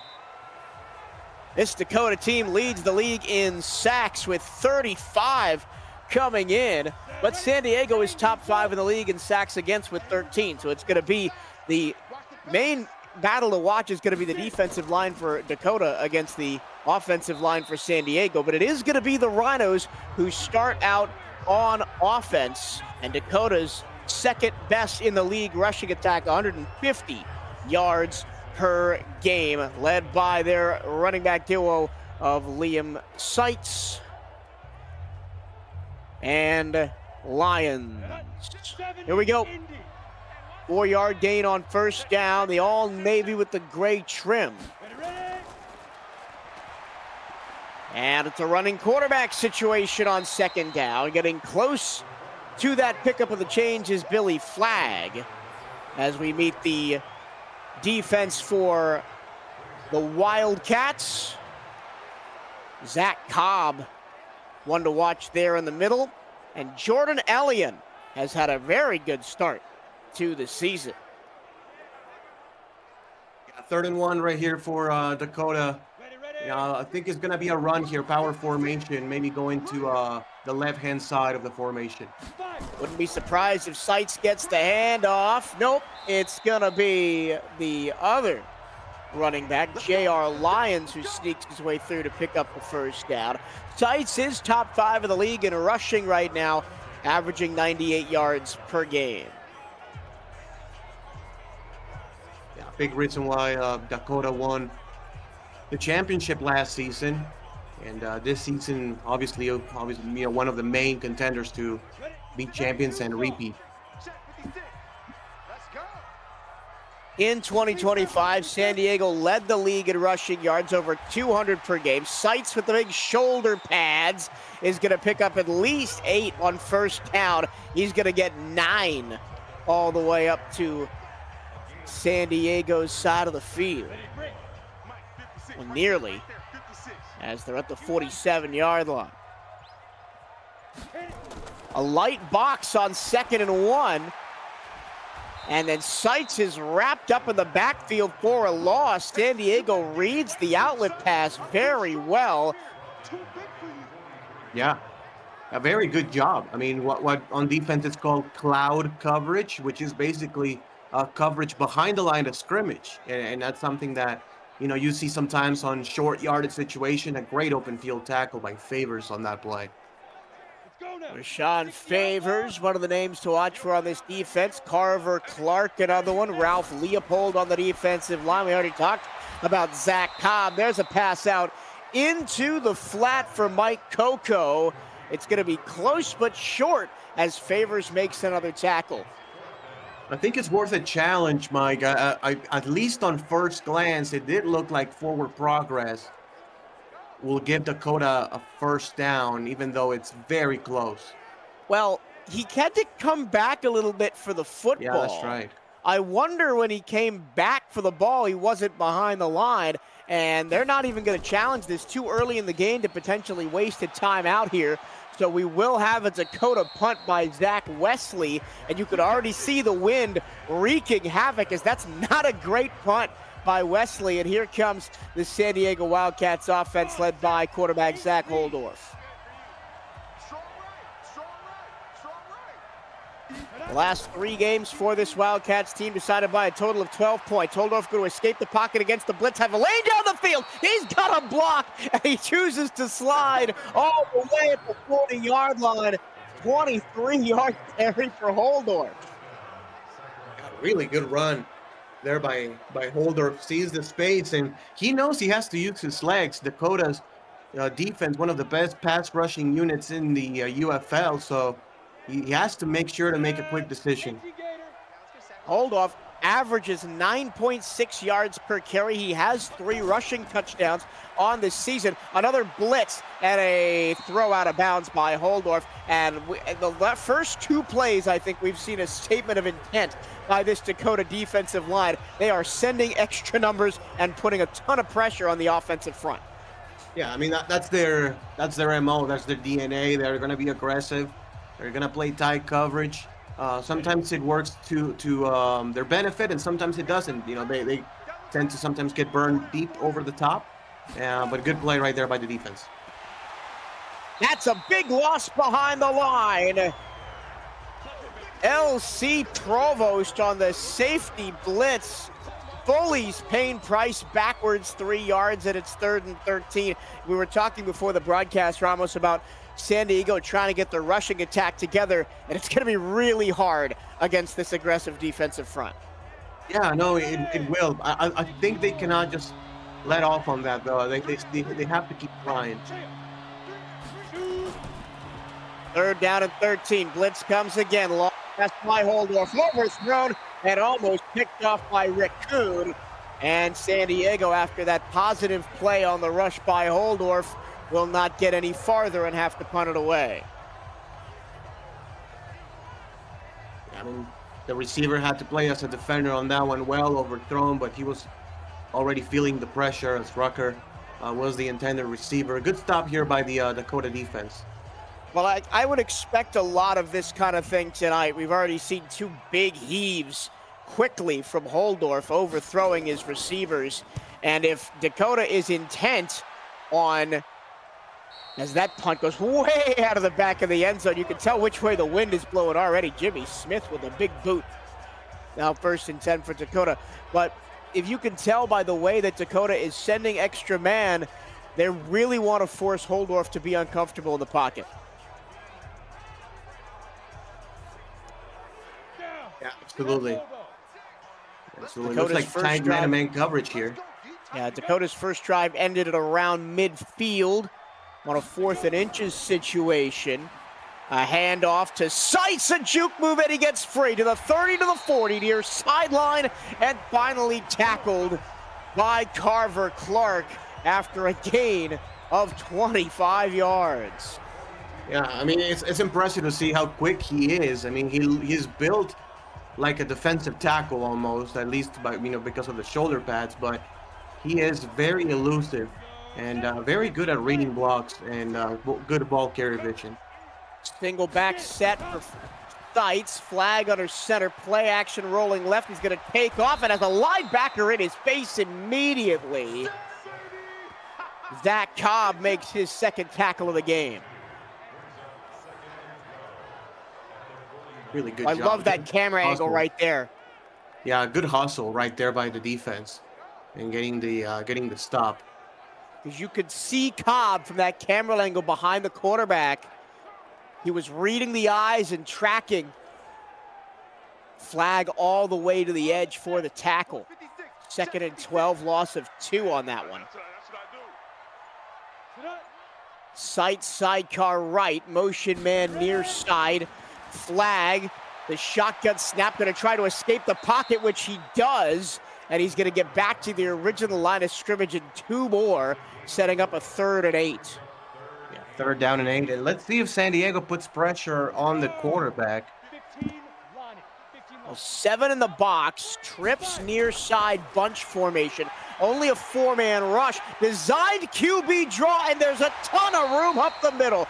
Deep into San Diego's territory goes flag, and it's 1st and 10. And I know flag. It's a quarterback that likes to run with the ball, but there's almost no way you can anticipate that. I mean, it's 3rd down and 8, and he has been ineffective in the last 2 plays, and they gamble and have him run again, and a very, very good job by the offensive line. Jordan Elliott made the potential touchdown saving tackle. First snap for Dakota in plus territory inside the 40. That's a nice pass. Comeback route to the 25. First down for Dakota. Now they're cooking. Yeah, they're really cooking right now. Moving the ball very efficiently, already in scoring position. Doug Day made the catch there. Double tight end look, the play action rollout, flag gonna take off. This time nobody's there, and he gets inside the 10 before being bounced out of bounds at the 8. First and goal for Dakota, and I mean, San Diego, at least on the first drive, they did a nice job covering the edge, but that time flag able to get a lot of space, and they just have to put a spy on him. I mean, at this point, they're going to keep running the quarterback. Billy Flag, 239 rushing yards on the season coming in. Second on the team behind Sites. And 2 rushing touchdowns.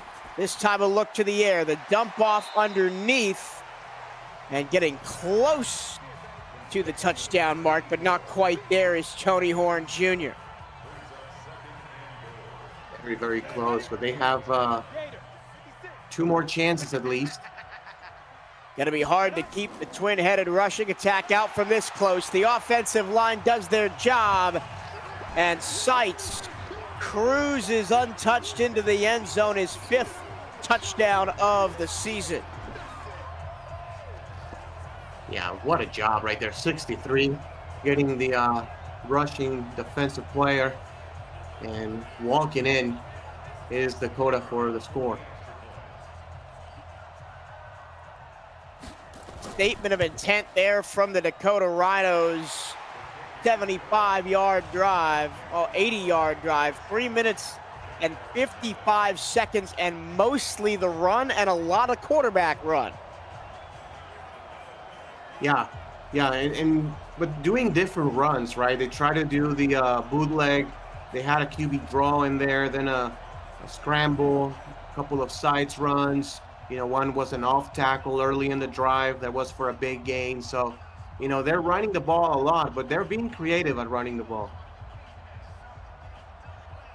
And that draw right on 3rd and 12 was the most pivotal play of the entire drive.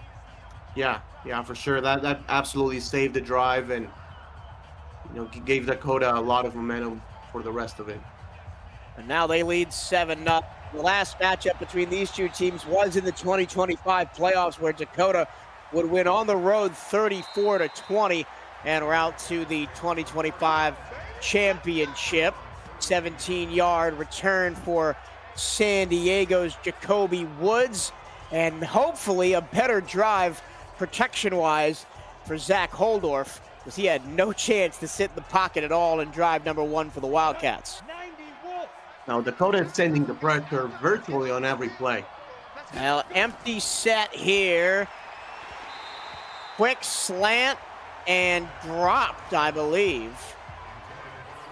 As we take a look at the dominant fisters on defense, Mordecai Malachi and Malachim. The linebackers super aggressive. And it does at times leave the defensive backs out on an island, but they've been doing a great job this season keeping the back end protected. That was a drop, 2nd down and 10. So from a wide spread out formation to offset I with 2 tight ends. Up the middle, big hole, jump cut right on the Dakota logo, up near the 50-yard line for Payne Price, lest we forget that San Diego also has one of the top rushers in this league. Yeah, absolutely. San Diego, that's what I'm saying. They have to keep with the ground game and maybe, you know, get creative with the runs, right? Put an extra blocker in there, you know, do some motion, you know, things to keep Dakota, you know, unbalanced, or out of balance. But, you have to keep running the ball. If you just become one-dimensional, you're not going to go very far. San Diego, the top rushing team in the league. Price again, off tackle right, will pick up 7 or 8. Give him 8. San Diego averaging 197.7 yards per game on the ground. And Price by himself is leading the league in rushing yards, 113.5 per game. This time they'll give it to the backup. Corvin McNeil picks up the first down. And now San Diego's getting the running game going. Dakota had it in the last drive, and now San Diego on this drive. Bunch formation, delayed handoff, and that play never got off the ground. Great job by number 99, Nuke Raid, and the linebacker to come in and plug the gap. And I think just this Dakota defense is just too quick. I mean, I don't think counters or, misdirections like that, draw plays, I don't think they're going to work that well. I think it has to be more just north and south, straightforward, dives, ISOs, maybe stretch plays or off-tackle runs, but, something that is, quick and to the point. And now the Wildcats behind the 8 ball here, 2nd and 13 at the 41-yard line. I formation, the handoff. Price looked like he had a lane to the outside, tried to cut it back in where Suki Audrey was waiting to wrap him up. Big 3rd down and 9 coming up here with San Diego still out of field goal range.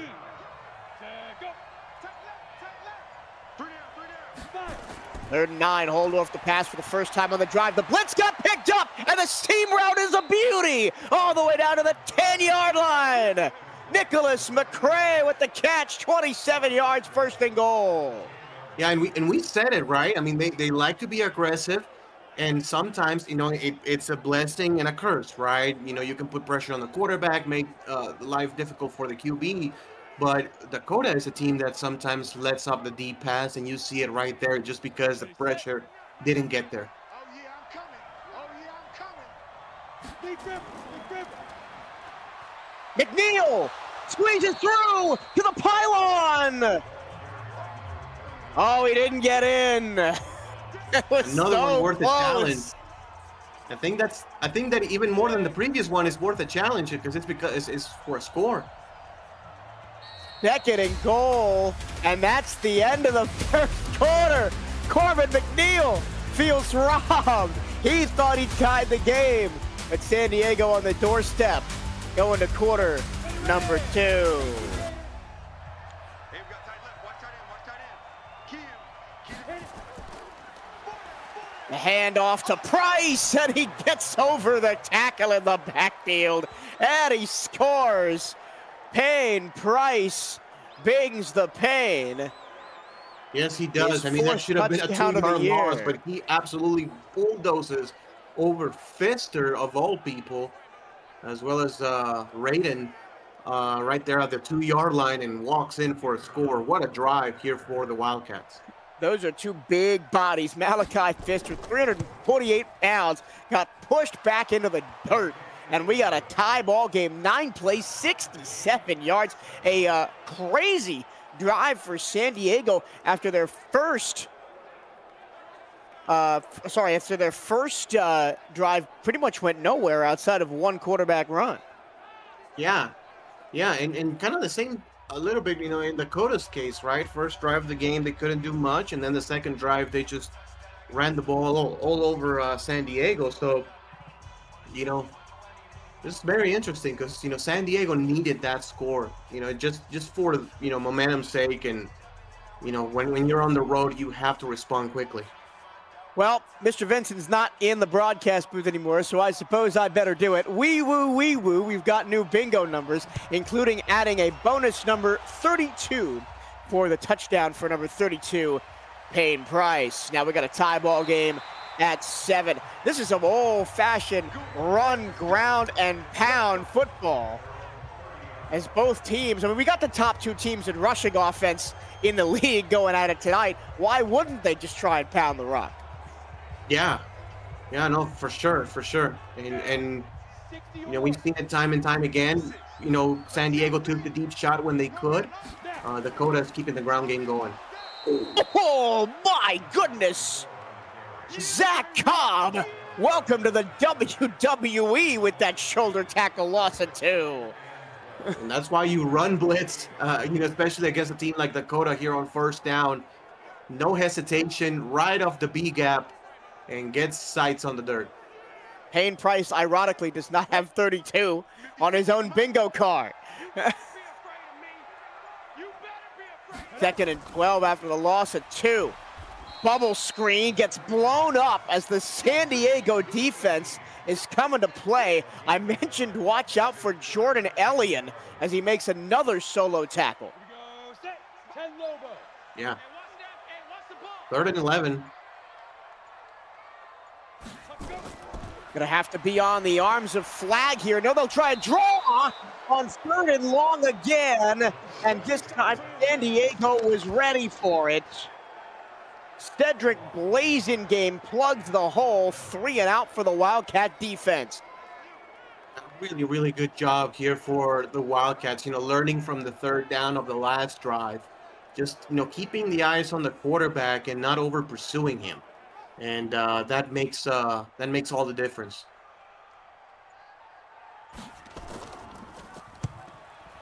Here's the punt by Zach Wesley with the wind. That was in the air almost 80 yards. As you can see how much the 24-mile-an-hour wind is doing to this ball game. I know for sure. In a tight game that can make all the difference, right? When you talk about the 4th quarter, who is facing the right direction, that can make a lot of difference.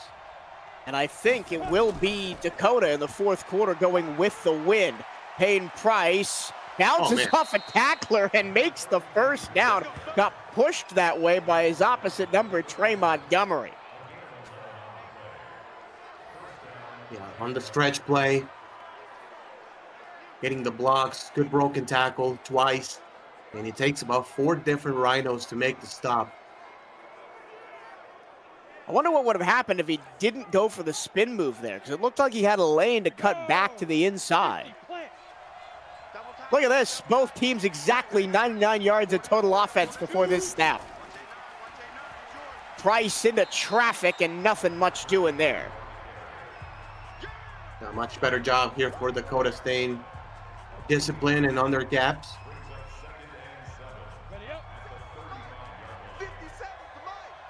Second and 7. Dakota loading up the box. Here comes the house. Price is going to run, and he cannot get away from Mordecai Pfister, who drags him down from behind. 3rd and 3. Yeah, speaking of WWE tackles, that was another one here for Dakota. 3rd and 3. Let's see if they go with some sort of play action here, Michael. Nope, they'll go with the run. It's going to be close. I think it's short. And it's going to be 4th down. Jacob Morrison says, get out of here. Yeah, I think that's a good call. I think that is definitely short. They trusted the legs of Price. Oh, it's just that close. Both teams have now had to punt on 4th and inches. But watch there for to be decent field position here as Jimmy Smith is punting into the wind. Still gets a decent kick away, gonna bounce, and the wind's gonna blow it back to the 11-yard line. A beauty of a punt by Smith. Yeah, a little bit of a backspin, a little bit of help from the wind, and that's a really, really good punt. And at least they will take advantage on the field position battle. There you see Doug Day has a couple of big catches, including 1 first down. Handoff, Sykes has a lane, and he's gonna get into the secondary before he's bulldozed by a trio of white jerseys. Over 50 yards now for Sykes on the day.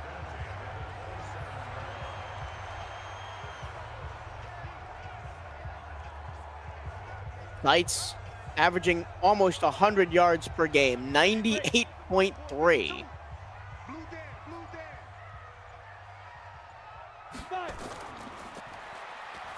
Flag in the air, the dump off to Seitz. Doesn't get very far. The tackle made as a combination by Zach Cobb and Mark Franks.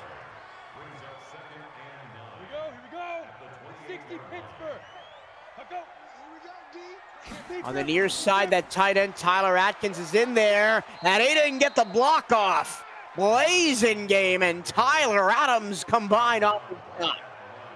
What a job right there on the edge.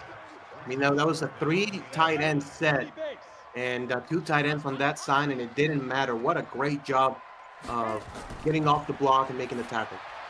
3rd and 9, and Billy flag. Miscommunication with Seitz, who was looking for the dig in. He wanted the fade route, threw the ball to nobody, and San Diego holds again.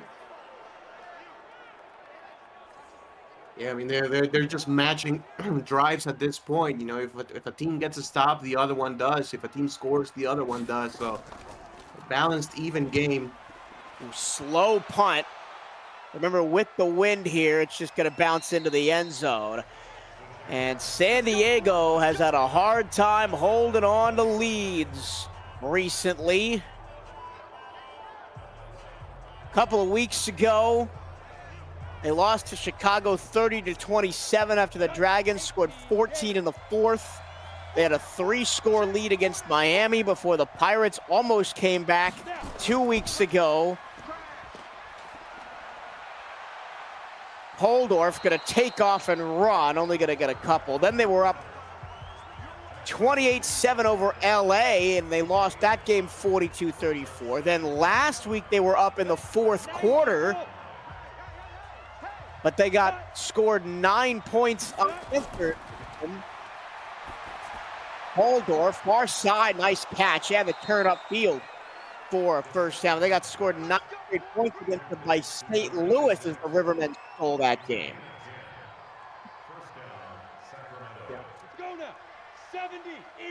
Nicholas McCray makes the tackle. Well, makes the catch on that last play, rather. 3 tight end looked for the Wildcats. Going to be a quarterback run as nothing was open, and as Holdorf just takes what he can get and moves the chains up near midfield. Yeah, and I'm really liking Holdorf's decision-making on that, you know, scrambling and getting the yards. I would like for him to slide, actually, because he's taking a beating out there. You know, he's getting his yards, but he's getting hit hard. And if you watch the previous game, you'll know that there was a lot of fumbles, a lot of turnovers. You don't want that to start happening here. And the ball off to Payne Price, and he's got another first down. Payne Price averaging 5 yards per carry in this first half. 4 minutes to go in the second. Yeah, and obviously San Diego has no rush here on this drive. They're gonna keep running the ball. They're gonna keep staying patient. And try to be the last team to score before the end of the first half if they can. Talk about Zach Holdorf running the ball, averages 65 yards per game on the ground, has more rushing yards than any other quarterback in the league. But Payne Price is the league leader in rushing yards, period. And he's got another big gash of a run. He's got 78 on 12 carries, and into the red zone go the Wildcats. Wow. I mean, look at the zone blocking right there by the offensive line. You know, that's kind of like one of those like inside zone plays. And, you know, it's just about reading the space and exploding through the hole.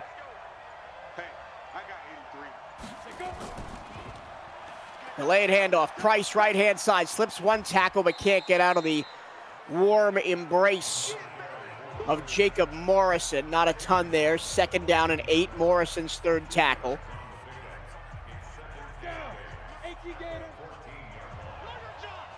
Now I formation with McNeil in the game. They'll give it to McNeil on the stretch, and there wasn't enough blockers out there on the edge. 3rd down and 6.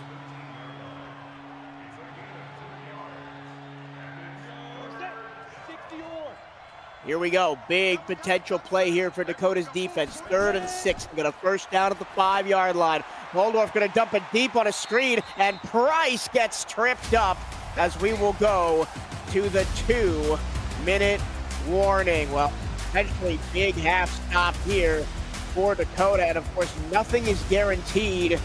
Shane Cappellini kicking into the wind on this 33-yard attempt. He puts his left foot through it, and he gets it up and good. San Diego takes the lead. 10-7 here.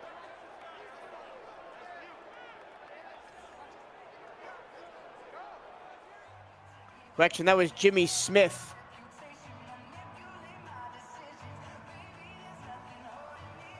Knocks it through, 10-7. San Diego and Dakota. Dakota now 3 timeouts under the 2-minute warning with 1:53 to go in the second.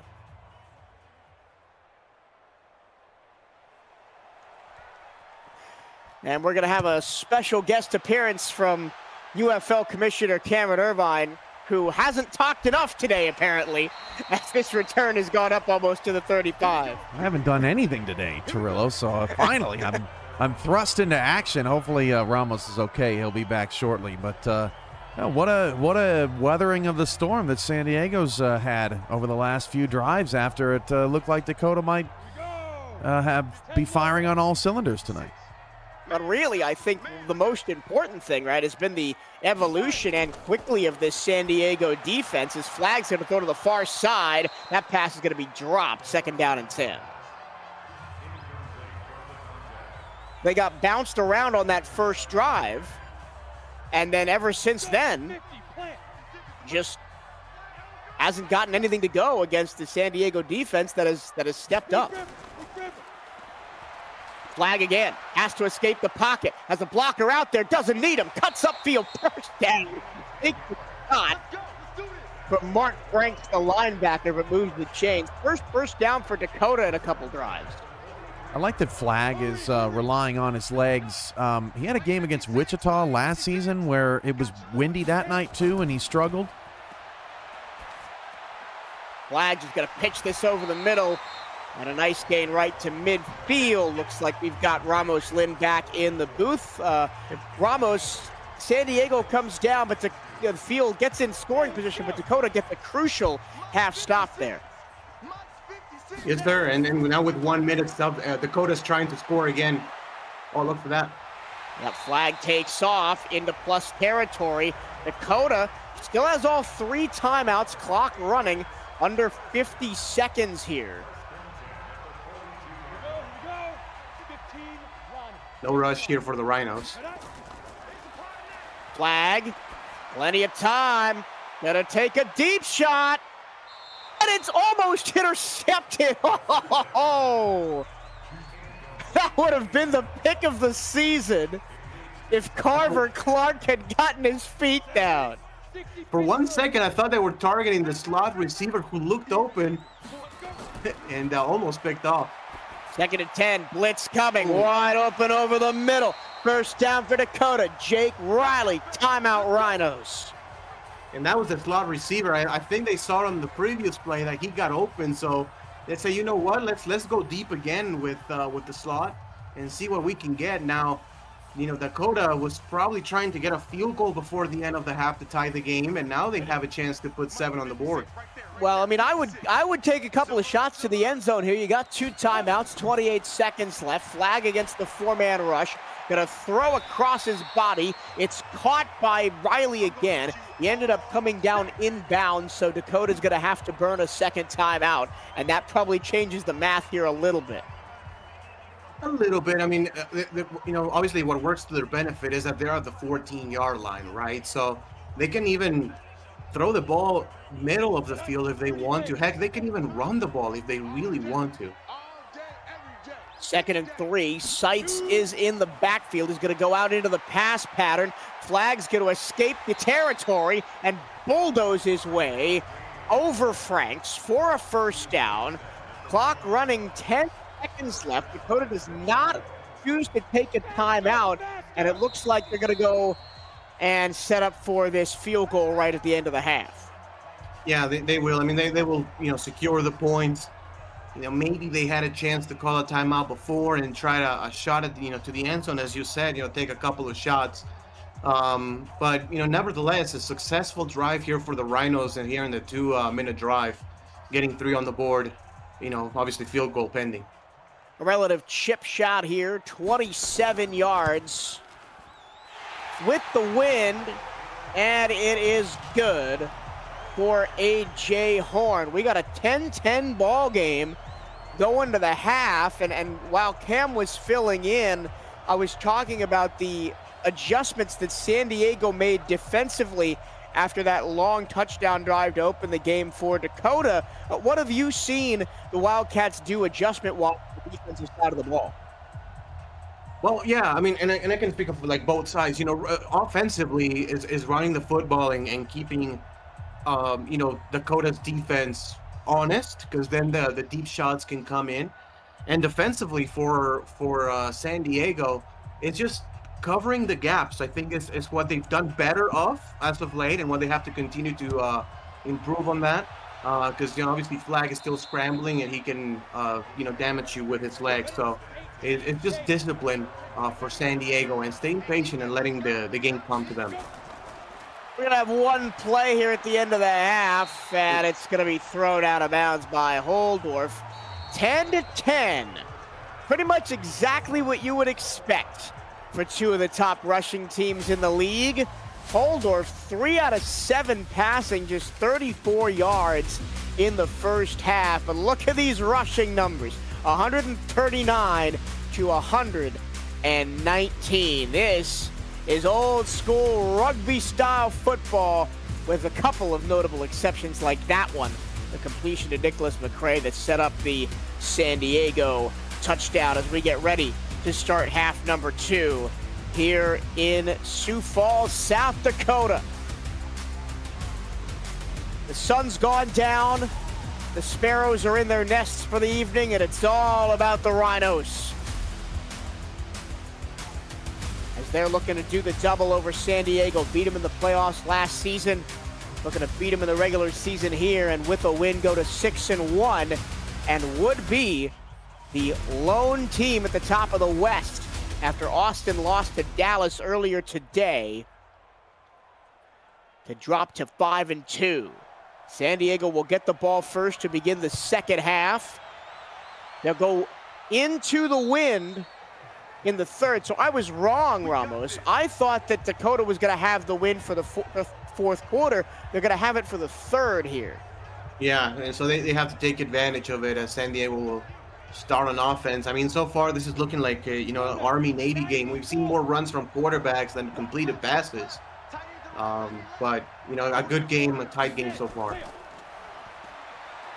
Holdorf escapes, runs a fair distance. Nobody seemed to want to tackle Zach Holdorf.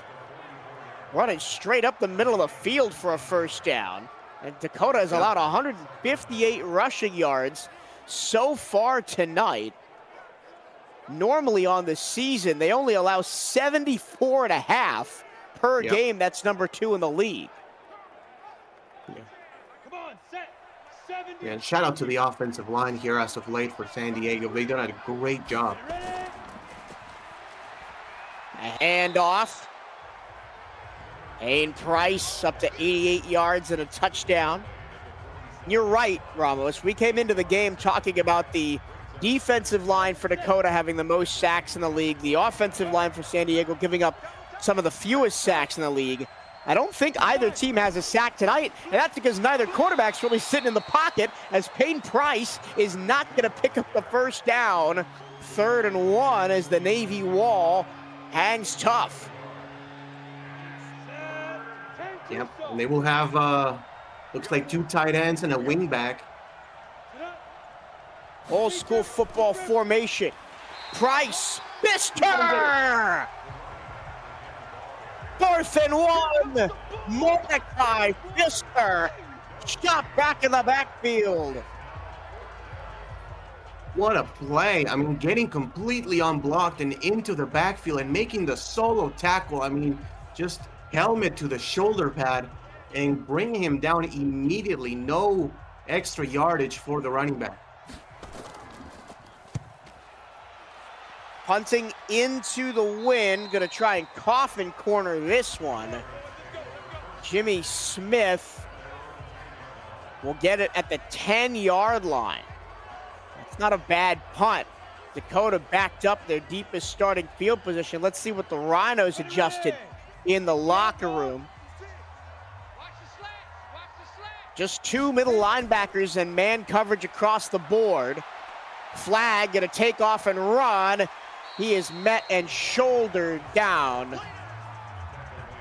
That's Mark again. Mark Franks has been the spy on the quarterback all night long. Yep, they had the spy, and then they had the defensive end also with contain, but still got him, gaining 5 yards as the quarterback. High formation, flag on a max protect, and it doesn't matter. It's the first sack of the game for either team. Correction, the second sack of the game. Blazing Game gets home. A 4-man rush against 6 defenders. Yeah, I mean, it's what a job, what a hustle right there by Blazing Game as he is double teamed. I mean, there's no excuse for the Rhinos offensive line, and they've lost the battle, to San Diego's offensive line, in my opinion, so far this game. 3rd down and 9. Flag to the air. Caught, and a broken tackle as well for some extra yardage for Tony Horn Jr., the tight end. Yep. One of the very few passes we've seen down the field here in this game. Great protection that time. And on the sail route goes Horn Jr. for a first down. That's Tony Horn Jr., 6'4", 250. He was being covered by Rashawn Favors, 6'1", 208. That is not an even matchup. No, not at all. And off to Seitz. He's kind of been invisible tonight as Dakota gets to 200 total yards.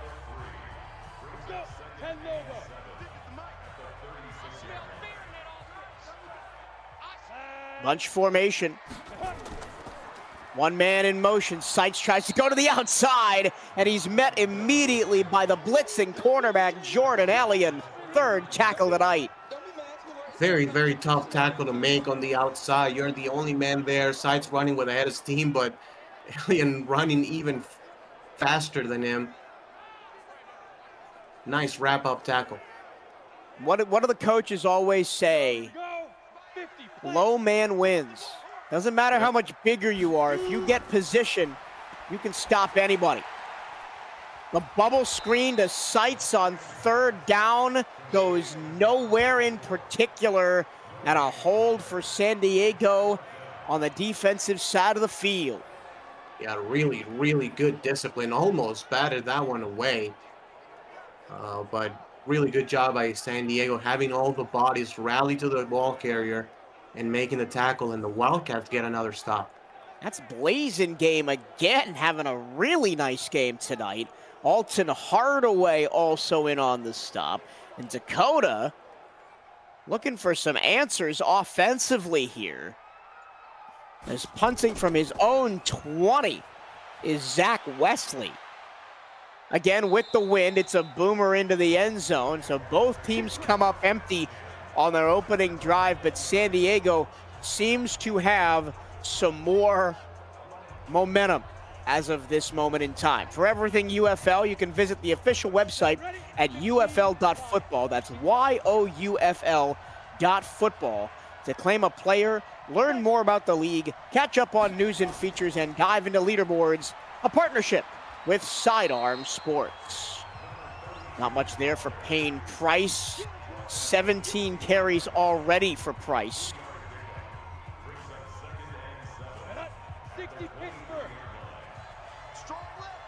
We're coming down to halfway to go in the 3rd.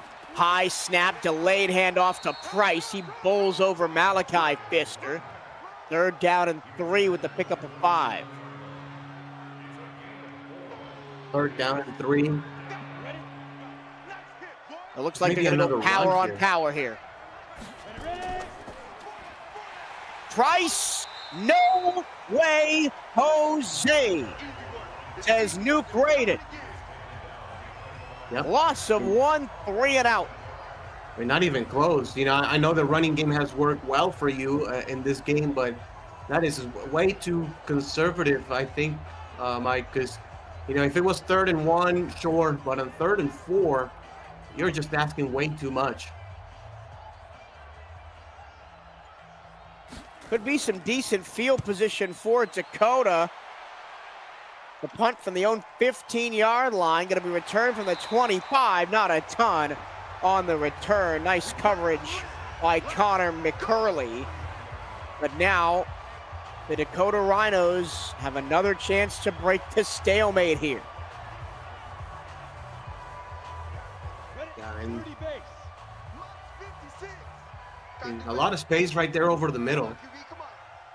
Just one middle linebacker in the formation. Flag going to throw to the edge.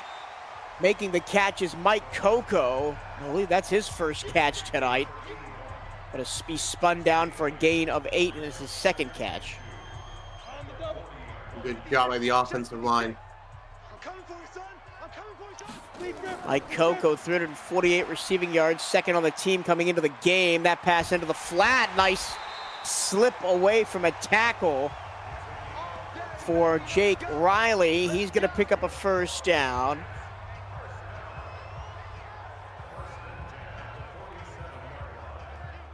Wide open, and then the missed tackle. So Dakota looking really good on this drive. I mean, only 2 plays, but they've been able to move the ball better than they have in a while, actually.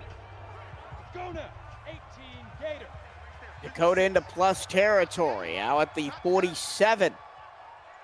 Shotgun snap for Flag. The handoff to Seitz, tries to cut it back to the left, met by a wall of white and light blue. Just 2 on the play there. Franks has been massive tonight, his 7th tackle. Come on, set. 90, Wolf. Watch the screen.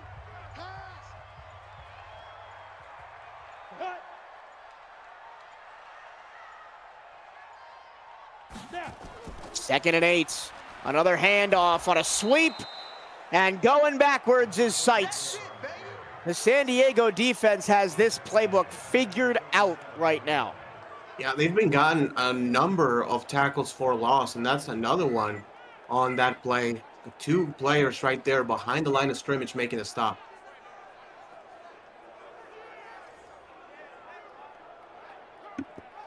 Alton Hardaway in there on the stop, along with Clark. Got it. 56. Now 3rd down and 11 as the Rhinos in the max protect pattern again. This time everybody goes out as a receiver, and Flag connects on the sideline for toe drag. How about that for Doug Day? Only his 3rd catch tonight. Yeah, really good throw and a better catch on the outside. Getting both feet in bounds quite clearly. Big play for the Rhino. Got a step on Elian and made him pay. Big 3rd down conversion. Just like that. Dakota's had a couple of those tonight. Seitz again gets no love up the middle on the tackle by Mark Franks, his 8th of the evening. And another TFL.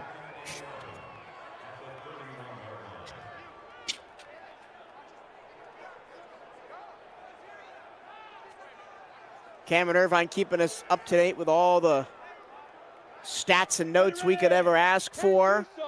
We're trending towards this game potentially being the lowest combined score in a game this season. Flag the flip to the far side. That's caught by Day again. 3rd and 8, though, as he didn't even get out of bounds. The clock runs with 1:30 to go in the 3rd. That 23-point contest was a 14-9 win for St. Louis over Rochester. Right now we've got a combined 20 points. Flag somehow avoids the snap, and then the pass is doinked off the knee of the intended receiver, Tony Horn Jr. Oh no! I mean, first of all, what a job by the halfback on the cut block. And then Horn, I don't know what happened to him. I don't know if he lost it in the lights, but he just didn't put both hands on it. This will be a 45-yarder with the wind. It is good. 13-10 Dakota, but it could have been a lot more, as Tony Horn Jr., who leads this team in receiving, completely muffs one. Yeah. Now, for the first time since early in the first quarter, San Diego trails in the ball game. What can Zach Holdorf and company do to get back into this one again? 57 seconds to go in the third quarter. Get your UFL gear at UFLshop.com. We're stocked with the best t-shirts, sweatshirts, flags, and more. It's a Printful partnership, all made in the USA for easy shipping. That's UFLshop.com. We did have a bonus number on your bingo numbers there. That bonus number was 41. San Diego is against the wind here for another 57 seconds. I would expect some runs, as we've seen all night long. Yeah.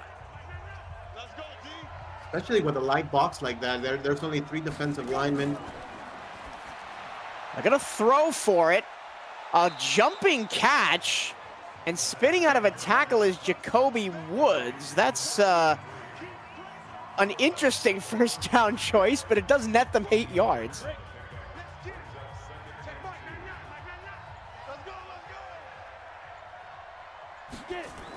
Again, a light box. Holdorf gonna try and take advantage. He gets to the edge and slides down underneath the tackle of Trey Montgomery. And that might bring us to the end of the third quarter. Depends on if San Diego wants to go aggressive or not.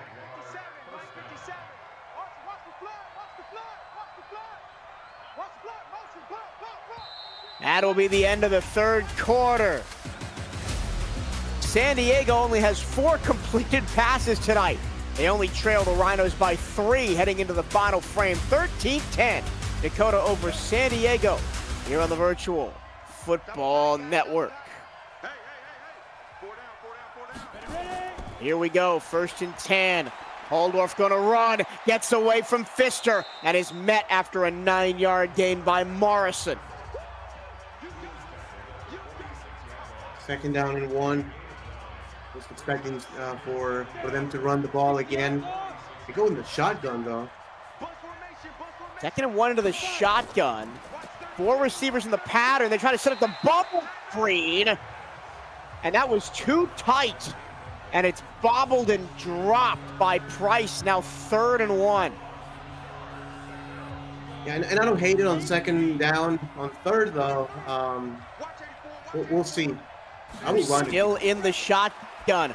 Holdorf against the blitz, gonna throw down the seam. That pass is caught by Rucker. First catch of the night for Kyron Rucker. Wow. Really good throw, good call by the offensive coordinator. As you can see, 86 right ahead, making the block as well. And San Diego now really moving the ball well here on this drive. Kyron Rucker, one of the big threats on offense for San Diego, just picked up his first catch of the game. Holdorf feels the pressure, lets it rip to the far side. Oh, what a catch!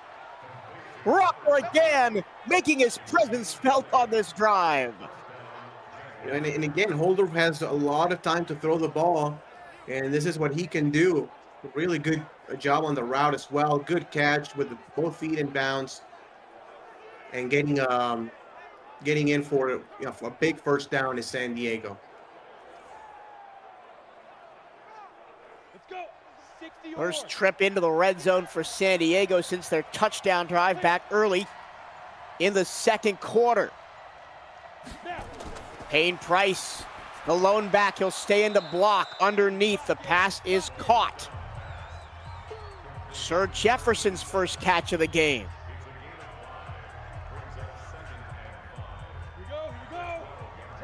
Passing gets increasingly tougher as the field shrinks down inside the 20.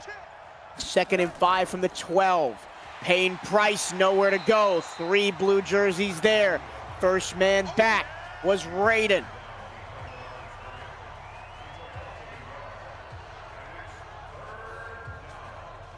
Massive play here, almost 3rd and 6.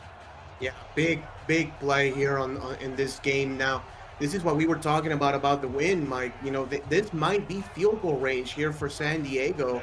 It will be, actually, it's definitely field goal range. But, you know, if they can get at least a touchdown, it's going to be very difficult for Dakota. They go draw. They go draw on 3rd and 6, and Payne Price is not able to get there. Morrison wraps up, and San Diego held to just a half stop in the red zone by Dakota. Smith on to tie the game here. With the win, a 28-yarder. It is good. That's a play I do not understand, Mike. You know, 3rd down and 6. You know, you want to secure the points, but I a little bit too passive for my liking, right? A little bit too conservative for my liking. You know, call a pass play. If it's not there, you know you have Zach Holdor's legs to get something going. If not, maybe throw it out of bounds. But, you know, on 3rd and 6, running the football like that and just playing for the tie, I think it's, a little bit too passive. I agree. In a game that's probably going to come down to the final possession here in the last couple of minutes. Yeah, for sure. I would have liked to see them go aggressive and at least take a shot at the end zone. Yeah, 100%. Kickoff goes out the back of the end zone, out to the 20. Will come the Dakota Rhinos. Liam Seitz, just 51 yards. Oh, sorry, 49 yards, as he's gone -2 yards here in the second half, as this San Diego rush defense has locked him down. 13 all, 8.5 to go. Coming down to the wire on the Heartland. That play almost looked like it was dead to rights in the backfield. And what was the tight end doing getting in the way there? It does end up getting 3. Yep. Empty set though this time. Yeah. 4 wide plus a tight end. 4-man rush. Long shot down the field. Oh, a little bit overthrown. Doug Day was wide open and probably had reservations for 6 if he could have run under that one. Here we go, D, get off the field. Now 3rd and 7. The slant is short. Doug Day 2 yards shy. Still plenty of time here. Dakota, you got to trust your defense.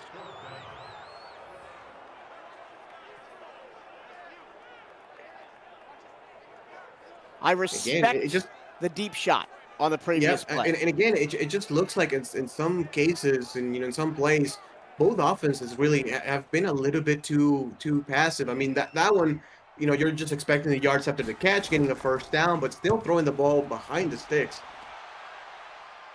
Oh, we see the wind coming into play massively there as that ball just died in the air and is going to be fair caught at the 25-yard line. 7:15 to go. Almost every game today, from the game day gauntlet to the primetime games, has been a banger, and this one is no exception.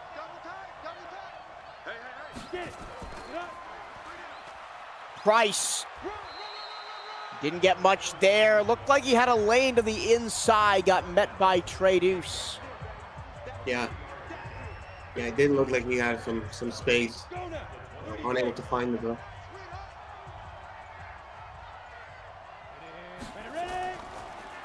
Belt high snap and knocked away. Excellent hands by Suki Padre. 3rd and 7.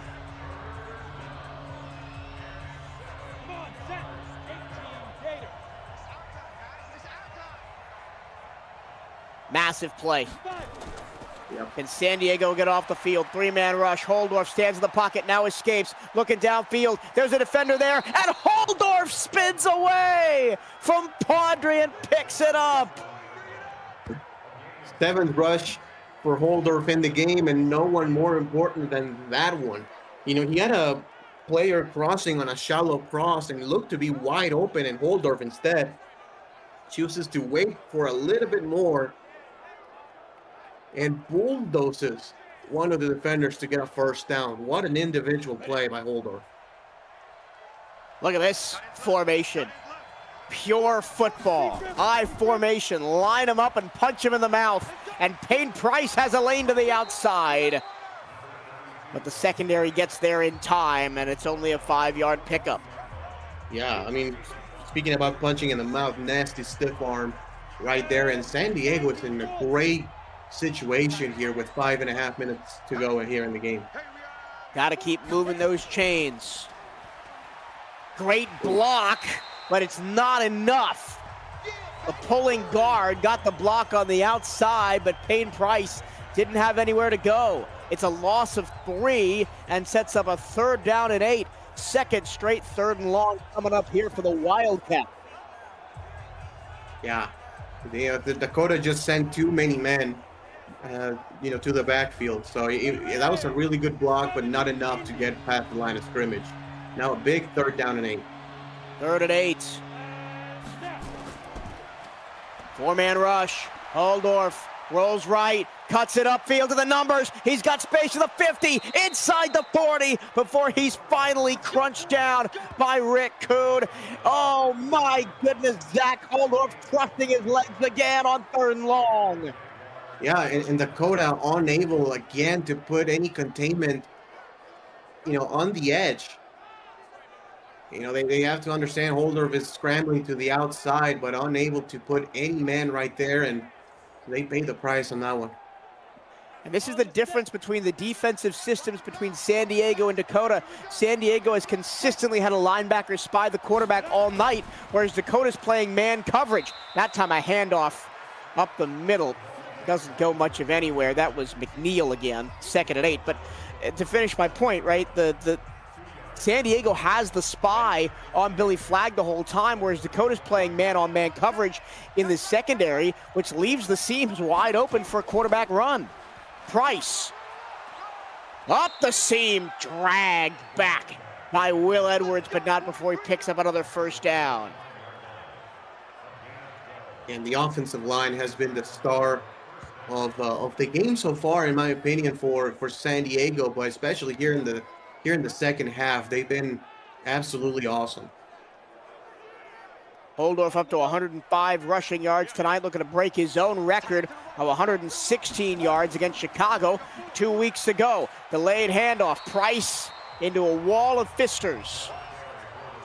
2nd down and 8. And I think San Diego now in field goal range is most content definitely to just burn some clock here. Yep. McNeil with the lane. He picks up 7. Yep, absolutely. And if I'm San Diego, I'm just taking this to the 2-minute warning, not even snapping the ball again. Will we see 3 straight 3rd down conversions on this soul-sucking drive? Payne Price inside trap, he's got it. And that will take us to the 2-minute warning. 2 minutos remaining in the game. 13 all. San Diego in a position to go up on top, but will it be a field goal, or can they get in the end zone for the 2nd time tonight?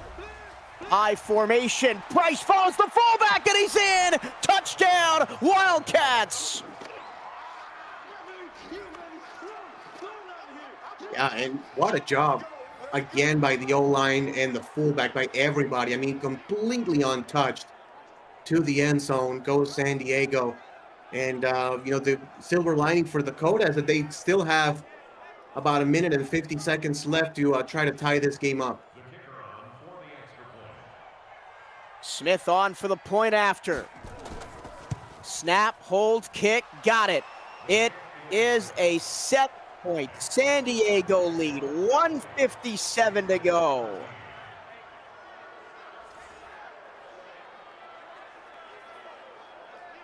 San Diego up to 262 rushing yards this evening.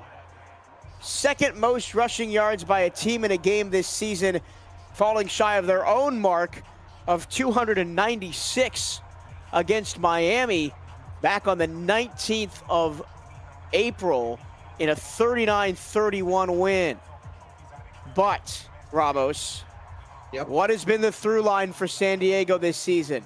They have not been able to hold on to late leads. Yeah, that's been their Achilles heel. I mean, they have no problem in getting into leads, and we already seen it, obviously, in today's game, although it was a little bit earlier in the game. But you know, the fact that they've been unable to close it out, and they have their hands full again going against the defending champions. That last drive, 75 yards, 5 minutes and 18 seconds. Goal sucking. Billy Flagg gets dragged to the Astro turf. There's a sack for Julian Goodwin. Jackrabbit, let's go. And it's no huddle time for Dakota. Still all 3 timeouts for the Rhinos. Billy Flagg. And there's a flag down on the play. Roughing? No. Unnecessary roughness on the defense. I'm going to guess that's kind of a late hit out of bounds situation there. Automatic first down. Wow, what a big time call right there. Obviously, it's the first down in 15 yards for Dakota.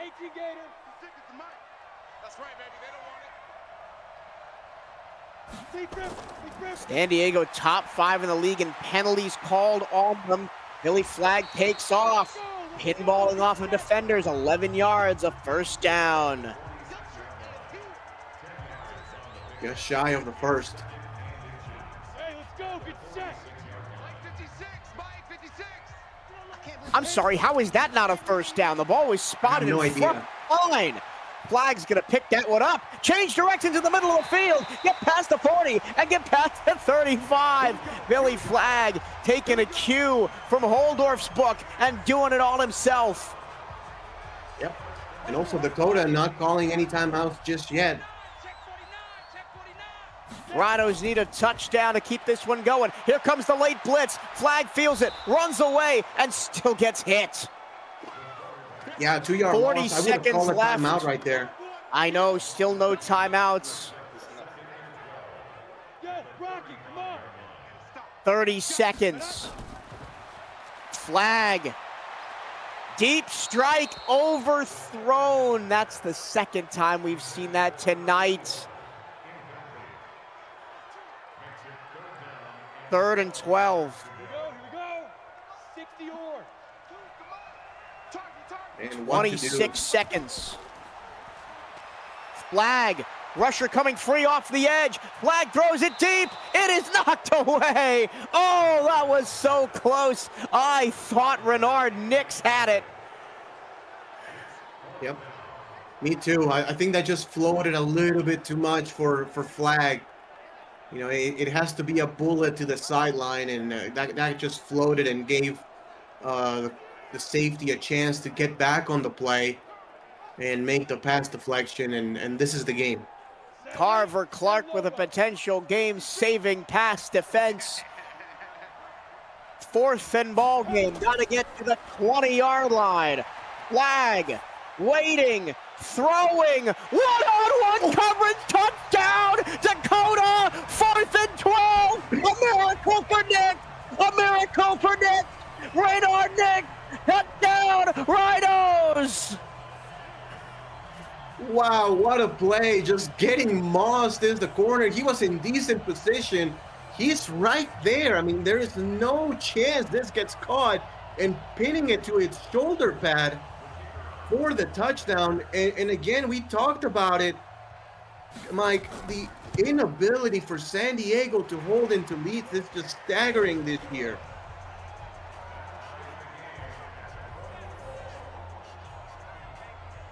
I'm speechless. Billy Flag, 4th down miracle heave to the end zone, and we're tied with 14 seconds to go. Unbelievable. That was unbelievable. Using no timeouts, too.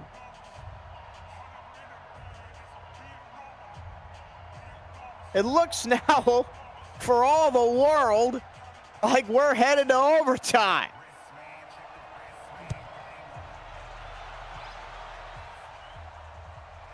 From the 15-yard line, Jacoby Woods, nothing doing there, 11 seconds left. Still 3 timeouts for San Diego. Can they have a miracle and get into field goal range? Remember, they have the 24-mile-an-hour wind at their back. Pass caught down the sideline, broken tackle and out of bounds with 5 seconds to go. Nicholas McCray, how big has he been tonight?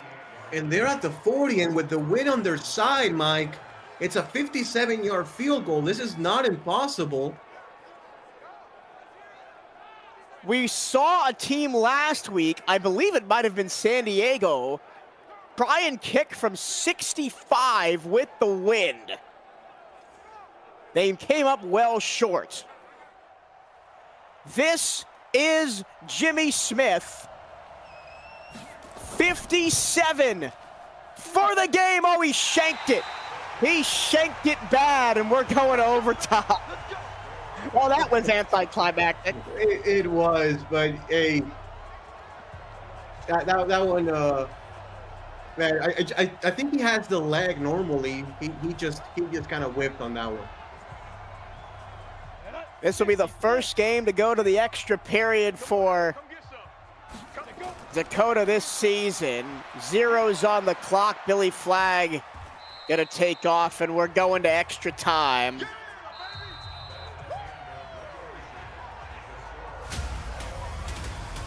Again, this will be the first time for the reigning champions going overtime this season. It'll be the second time in 3 weeks for San Diego going to the extra frame. They lost to Chicago at home in overtime,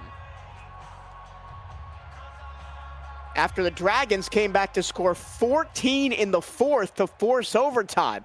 It was not as many points, but maybe just as dramatic here in Dakota tonight, as on 4th and 12 with time winding down, a 35-yard touchdown pass to tie the game at 20. And now it's Dakota, crucially, going with the wind. Yes, I was gonna say that. Now, obviously, field goal does not finish the game, right? It's you have to score a touchdown. Yeah, touchdown wins the game. Anything else, the game continues. Underneath route, and I think it might have been a good thing that the receiver dropped that one. Aaron Clark, the fullback, did not look comfortable out there in the flat, 2nd down and 10.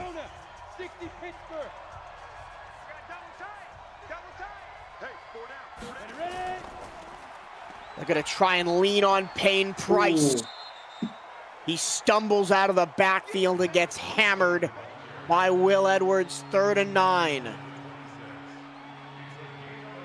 Man, he just lost his balance. I mean, there was a little bit of space on the outside. 3rd and 9, pitch and catch, middle tight end drag, 1st down Wildcats.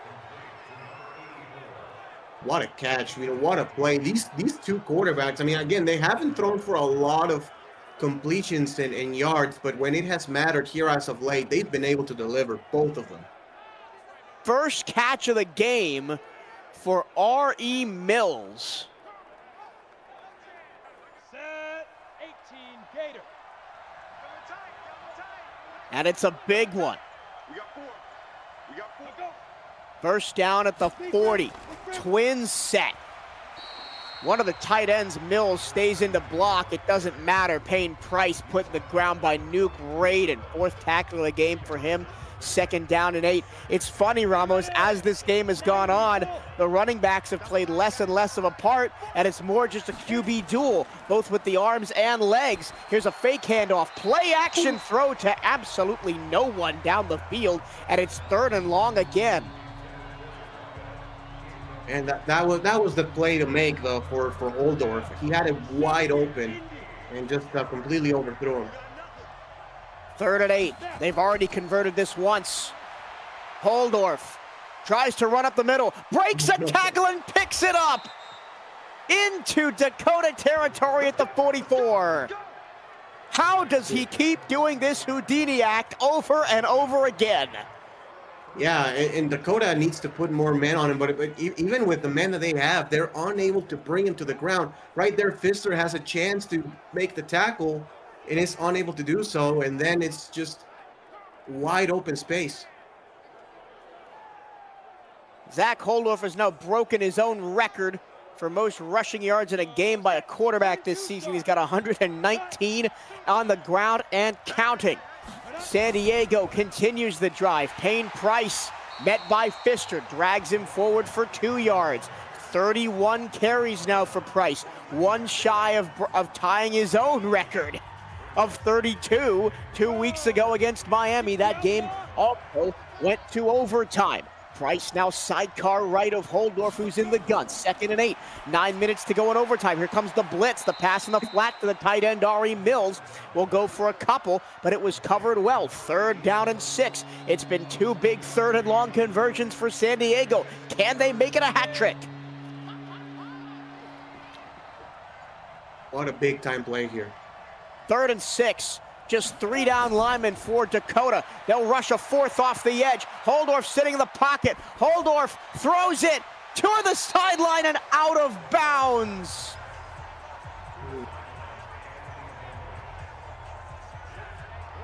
Oh man, boy. Yeah, he just waited like half a second too much. He had him open.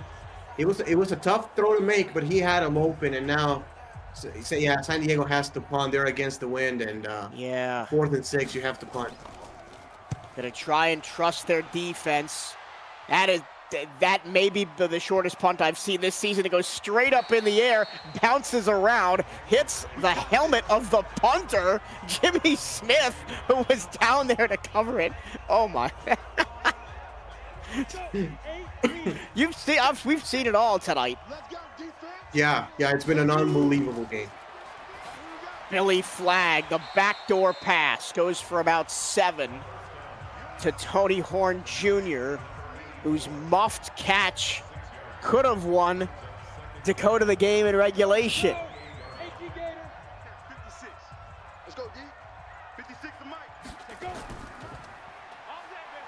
Seitz, who before that carry had gone -2 yards since halftime. That's a crazy stat. That is a crazy stat. It's a 1st down for the Rhinos. All they need to do is get into field goal range now. And remember, they've got the wind at their back, 24 miles an hour on the average. Flagg gonna set his feet, and he's gonna be tackled.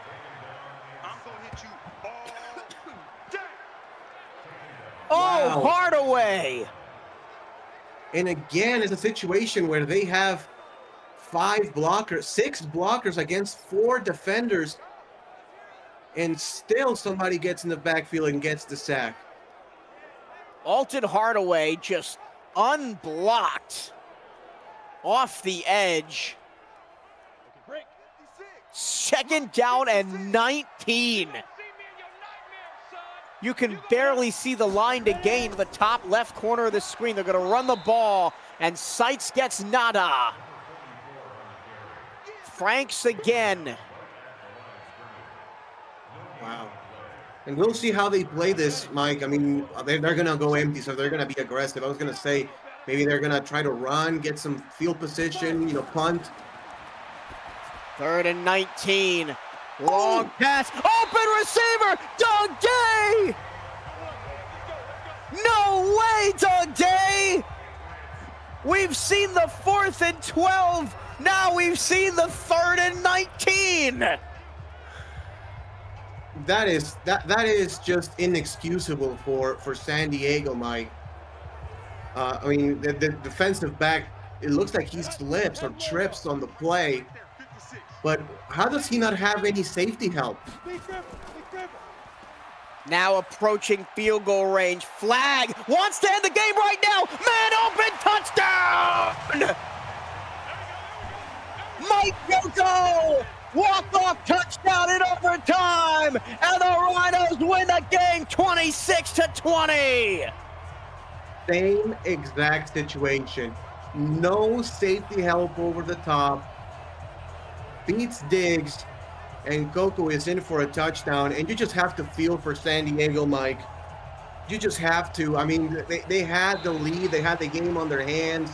It was going to be a great upset, keeping the, obviously the season is not over yet, but, keeping the momentum alive and just try to turn the season around, and they just come away empty. San Diego drops to 2-5 with 4 of their 5 losses coming from winning positions. What an insane comeback by the Rhinos. Ramos, if this was a playoff game, this would be one of those games that we'd be talking about forever. But it's a regular season game in week 6. Dakota was dead and buried. Yeah. No, they absolutely were. I mean, especially right there at the end, it's 3rd and forever. I know it was a tie ball game, but you think San Diego was definitely going to get the ball back and probably, mount another drive, but the offense of Dakota and Flag just came up clutch when it mattered the most. And San Diego runs the ball all over the place on the Rhinos, 282 rushing yards, and it still wasn't enough. I mean, what else can you do to win a game if you are San Diego? The 4th and 12 miracle to send it to overtime. As I think that's what we're going to see here. We are. He bobbles the ball. He bobbles it and then corrals it on the way down. Oh my goodness. Just spins it to his shoulder and corrals it. Oh my goodness. It's kind of similar to that one, Packers play, the one to, I think it was Jeff Janis with against the Cardinals in 2015, I want to say. That Hail Mary, one of the many Hail Marys that Aaron Rodgers did back in his career with the Packers. And it was just impossible, and he just kind of pinned it to his body. Unbelievable. Did you just pull out a Packers game from 2015 on the fly? That is ball knowledge right there. Oh, that's iconic. It's an iconic game, and then the Larry Fitzgerald catch and run for like 80 yards. Dakota wins the game 26-20. They were down 20-13 with a minute to go. They drove down the field, got a touchdown on 4th and 12 from 35 yards away to force overtime. Then in overtime, it looked like they were going to give the ball back to the Wildcats. After a sack, they had it on 3rd and 19. A deep strike to find Doug Gay, and then 2 plays later, a deep strike to Coco in the end zone. The Wildcats secondary collapse, and they lose another heartbreaker. Dakota improves to 6-1. They take sole possession of first place in the Western Conference, and San Diego inexplicably falls to 2-5 and on their way out of the playoff race. What a game, Ramos. Final thoughts from you. Yeah, what a game. I mean, that was Knicks's first catch of the season. He's buried in the depth chart. Another kind of like simile I can make is David Tyree, right, in the Super Bowl with a helmet catch, pinning it to his helmet. He was like the 5th receiver for the Giants. That was actually his last career catch. Fun fact. And it's just a nobody coming up in the clutch and making a huge play. As a Giants fan, now you're talking. Well, that'll do it for us. It's way too late. Cam needs to go make himself a sandwich or something. He's been here all day with calling football for all the fine folks in UFL land. For For Ramos Lynn in the booth, my name is Michael Torillo. Cameron Irvine joins us as well. We will see you next time for more, I'm sure, insane UFL action.